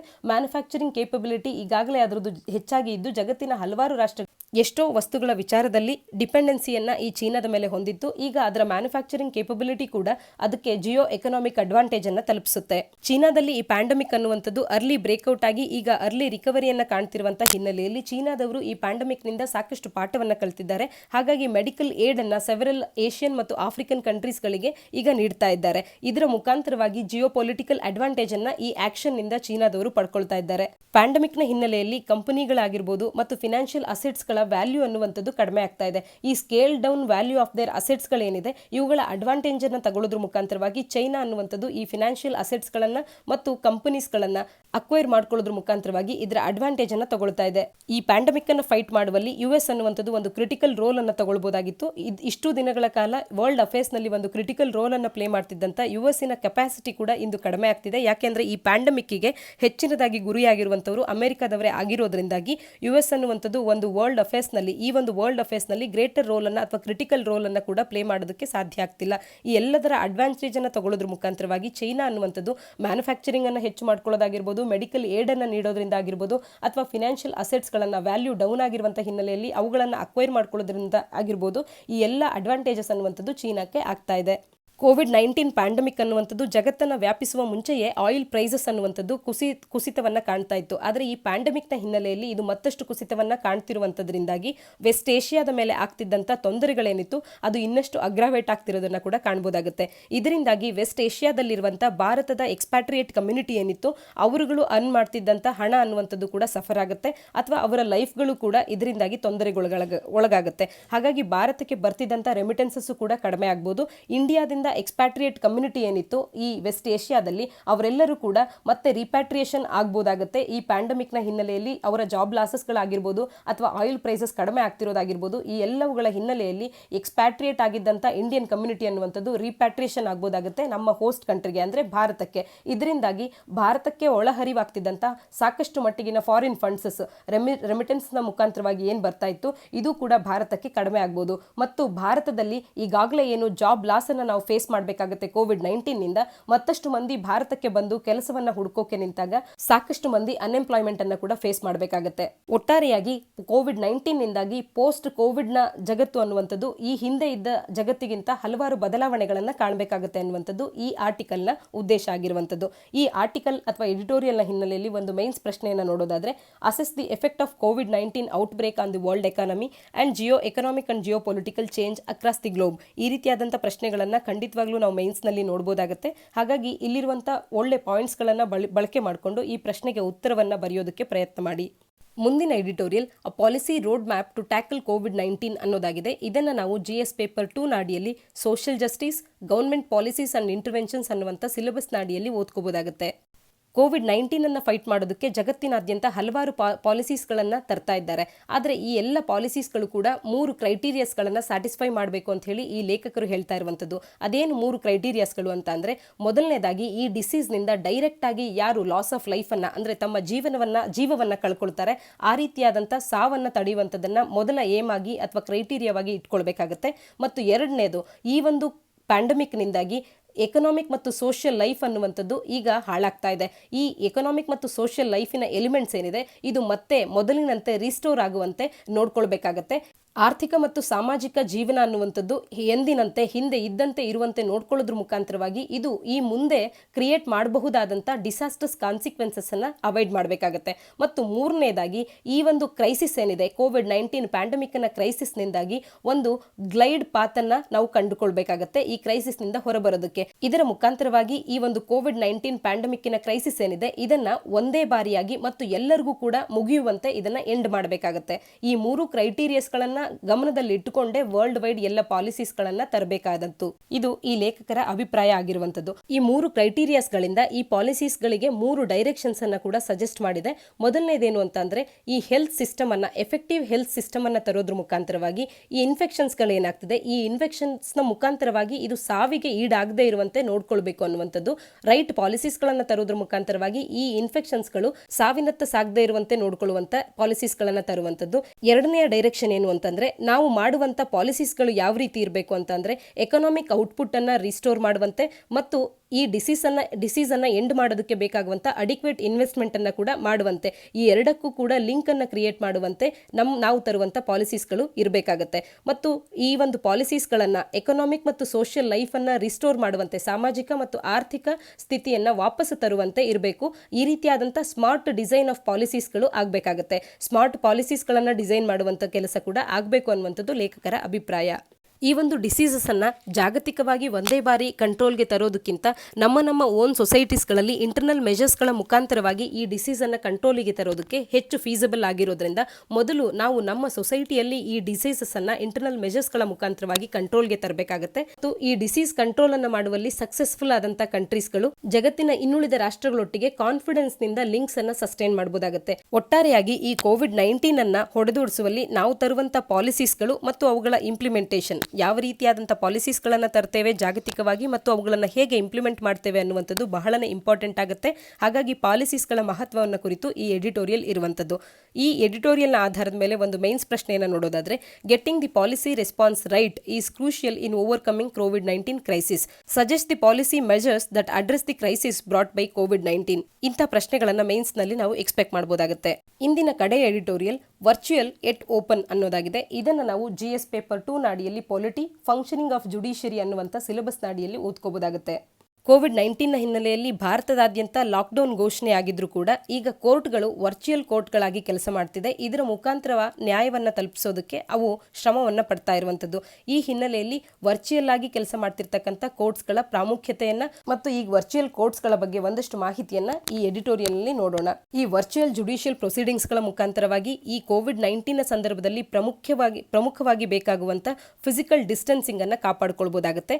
ಮತ್ತು ಇಂಥ ಲಾಕ್ಡೌನ್ ಸಂದರ್ಭದಲ್ಲೂ ಕೂಡ ಜಸ್ಟಿಸ್ ಅನ್ನುವಂಥದ್ದು ಯಾರಿಗೂ ಕೂಡ ಡಿನೈ ಆಗದೆ ಇರುವಂತೆ ನೋಡ್ಕೊಳ್ಬಹುದಾಗುತ್ತೆ. ಇದೆರಡೂ ಕೂಡ ಈ ವರ್ಚುಯಲ್ ಜುಡಿಷಿಯಲ್ ಪ್ರೊಸೀಡಿಂಗ್ಸ್ಗಳ ಇಂಪಾರ್ಟೆನ್ಸ್ ಆಗಿರೋದನ್ನು ನಾವಿಲ್ಲಿ ಗಮನಿಸಬಹುದಾಗುತ್ತೆ. ಸುಪ್ರೀಂ ಕೋರ್ಟಿನ bar association effective virtual judicial ಪ್ರೊಸೀಡಿಂಗ್ಸ್ಗಳನ್ನು ಎನ್ಶೂರ್ ಮಾಡಿ ಅಂತ ಹೇಳಿ ರಿಕ್ವೆಸ್ಟ್ ಅನ್ನು ಮಾಡಿಕೊಂಡಿದೆ. ವರ್ಚುಯಲ್ ಪ್ರೊಸೀಡಿಂಗ್ಸ್ಗಳು ನಡೀತಾ ಇದ್ರು ಕೂಡ ಇವು ವರ್ಚುಯಲ್ ಆಗಿದ್ರು ಕೂಡ ಇವು ಲೈವ್ ಆಗಿ ಸ್ಟ್ರೀಮ್ ಆಗ್ತಾ ಇರೋದೆ. ಈ ಲೈವ್ ಆಗಿ ಸ್ಟ್ರೀಮ್ ಆಗೋದ್ರಲ್ಲಿ ಕೂಡ ಇನ್ವಾಲ್ವ್ಮೆಂಟ್ ಅನ್ನುವಂಥದ್ದು ಪಬ್ಲಿಕ್ ಅಡ್ವೊಕೇಟ್ಸ್ಗಳದಾಗಿರ್ಬೋದು, ಲಿಟಿಗೆಂಟ್ಸ್ಗಳದಾಗಿರ್ಬೋದು ಅಥವಾ ಮೀಡಿಯಾಸ್ಗಳದಾಗಿರ್ಬೋದು ಇವರೆಲ್ಲರದು ಕೂಡ ಇರೋದ್ರಿಂದ ಇವು ಕೂಡ ಒಂದು ಓಪನ್ ಕೋರ್ಟ್ಸ್ಗಳಾಗಿ ಕೆಲಸ ಮಾಡ್ತಾ ಇರುತ್ತೆ. ಅಂದ್ರೆ ವರ್ಚುಯಲ್ ಆಗಿ ಕೆಲಸ ಮಾಡಿದ್ರು ಕೂಡ ಎಲ್ಲ ಲಿಟಿಗೆಂಟ್ಸ್ಗಳಿಗೂ ಎಲ್ಲರಿಗೂ ಕೂಡ ಇದರ ಆಕ್ಸೆಸ್ ಅನ್ನುವಂಥದ್ದು ಇರುತ್ತೆ.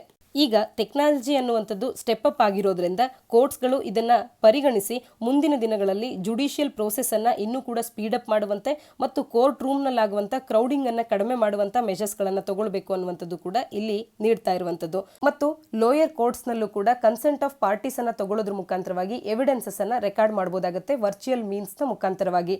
ಈ ವರ್ಚುಯಲ್ ಜುಡಿಷಿಯಲ್ ಪ್ರೊಸೀಡಿಂಗ್ಸ್ಗಳ ಪ್ರೋಸೆಸ್ ಏನಿದೆ ಇದು ಕನೆಕ್ಟಿವಿಟಿ ಮತ್ತು ಕೆಲವೊಂದು ಟೆಕ್ನಿಕಲ್ ಇಶ್ಯೂಸ್ಗಳಿಂದಾಗಿ ಕೆಲವೊಂದು ಸಮಸ್ಯೆಗಳನ್ನು ಎದುರಿಸ್ತಿದ್ರೂ ಕೂಡ ಈ ವರ್ಚುಯಲ್ ಇಯರಿಂಗ್ಸ್ ಅನ್ನುವಂಥದ್ದು ಓಪನ್ ಕೋರ್ಟಿನ ಕಾನ್ವರ್ಸೇಷನ್ಸ್ಗಳಿಗೆ ಹೋಲಿಸಿದಾಗ ಯಾವ ವ್ಯತ್ಯಾಸಗಳನ್ನು ಕೂಡ ಹೊಂದಿಲ್ಲ ಅನ್ನುವಂಥದ್ದು ನಮಗೆ ಗೊತ್ತಾಗುತ್ತೆ. ಯಾಕೆ ಅಂದರೆ ಇದರಲ್ಲಿ ಇರುವಂತಹ ಲಿಟಿಗೆಂಟ್ಸ್ ಆಗಿರ್ಬೋದು, ಪಬ್ಲಿಕ್ ಪ್ರಾಸಿಕ್ಯೂಟರ್ಸ್ಗಳಾಗಿರ್ಬೋದು ಅಥವಾ ಇನ್ವಾಲ್ವ್ ಆಗಿರುವಂಥ ಮೀಡಿಯಾಸ್ಗಳಾಗಿರ್ಬೋದು ಎಲ್ಲರಿಗೂ ಕೂಡ ಇಲ್ಲಿ ಇಂಪಾರ್ಟೆನ್ಸ್ ಅಥವಾ ಪ್ರೆಸೆನ್ಸ್ ಅನ್ನುವಂಥದ್ದು ಇರುತ್ತೆ. ಇವರೆಲ್ಲರಿಗೂ ಕೂಡ ಈ ಜಸ್ಟಿಸ್ ಅನ್ನುವಂಥದ್ದು ಆಕ್ಸೆಸಿಬಲ್ ಆಗಿರುತ್ತೆ.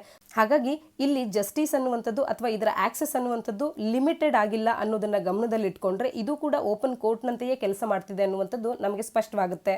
ಈ ಎಡಿಟೋರಿಯಲ್ ಭಾರತದಲ್ಲಿರುವಂಥ ಜುಡಿಷಿಯರಿ ಎಷ್ಟು ಸ್ಟ್ರಾಂಗ್ ಆಗಿದೆ ಮತ್ತು ಇಂಥ ಲಾಕ್ಡೌನ್ನ ಸಂದರ್ಭದಲ್ಲೂ ಕೂಡ ನ್ಯಾಯವನ್ನ ಎಷ್ಟರ ಮಟ್ಟಿಗೆ ಡಿಲಿವರ್ ಮಾಡ್ತಾ ಇದೆ ಎಲ್ಲರಿಗೂ ಕೂಡ ಅನ್ನೋದನ್ನ ನಮಗೆ ತೋರಿಸ್ತಾ ಇದೆ. ಈ ಎಡಿಟೋರಿಯಲ್ನ ಆಧಾರದ ಮೇಲೆ ಮೇನ್ಸ್ ಪ್ರಶ್ನೆಯನ್ನು ನೋಡೋದಾದ್ರೆ, system of virtual courts can be the important step to bring efficiency in the Indian judiciary. Critically comment ಅಂತ ಕೇಳ್ಬೋದಾಗುತ್ತೆ.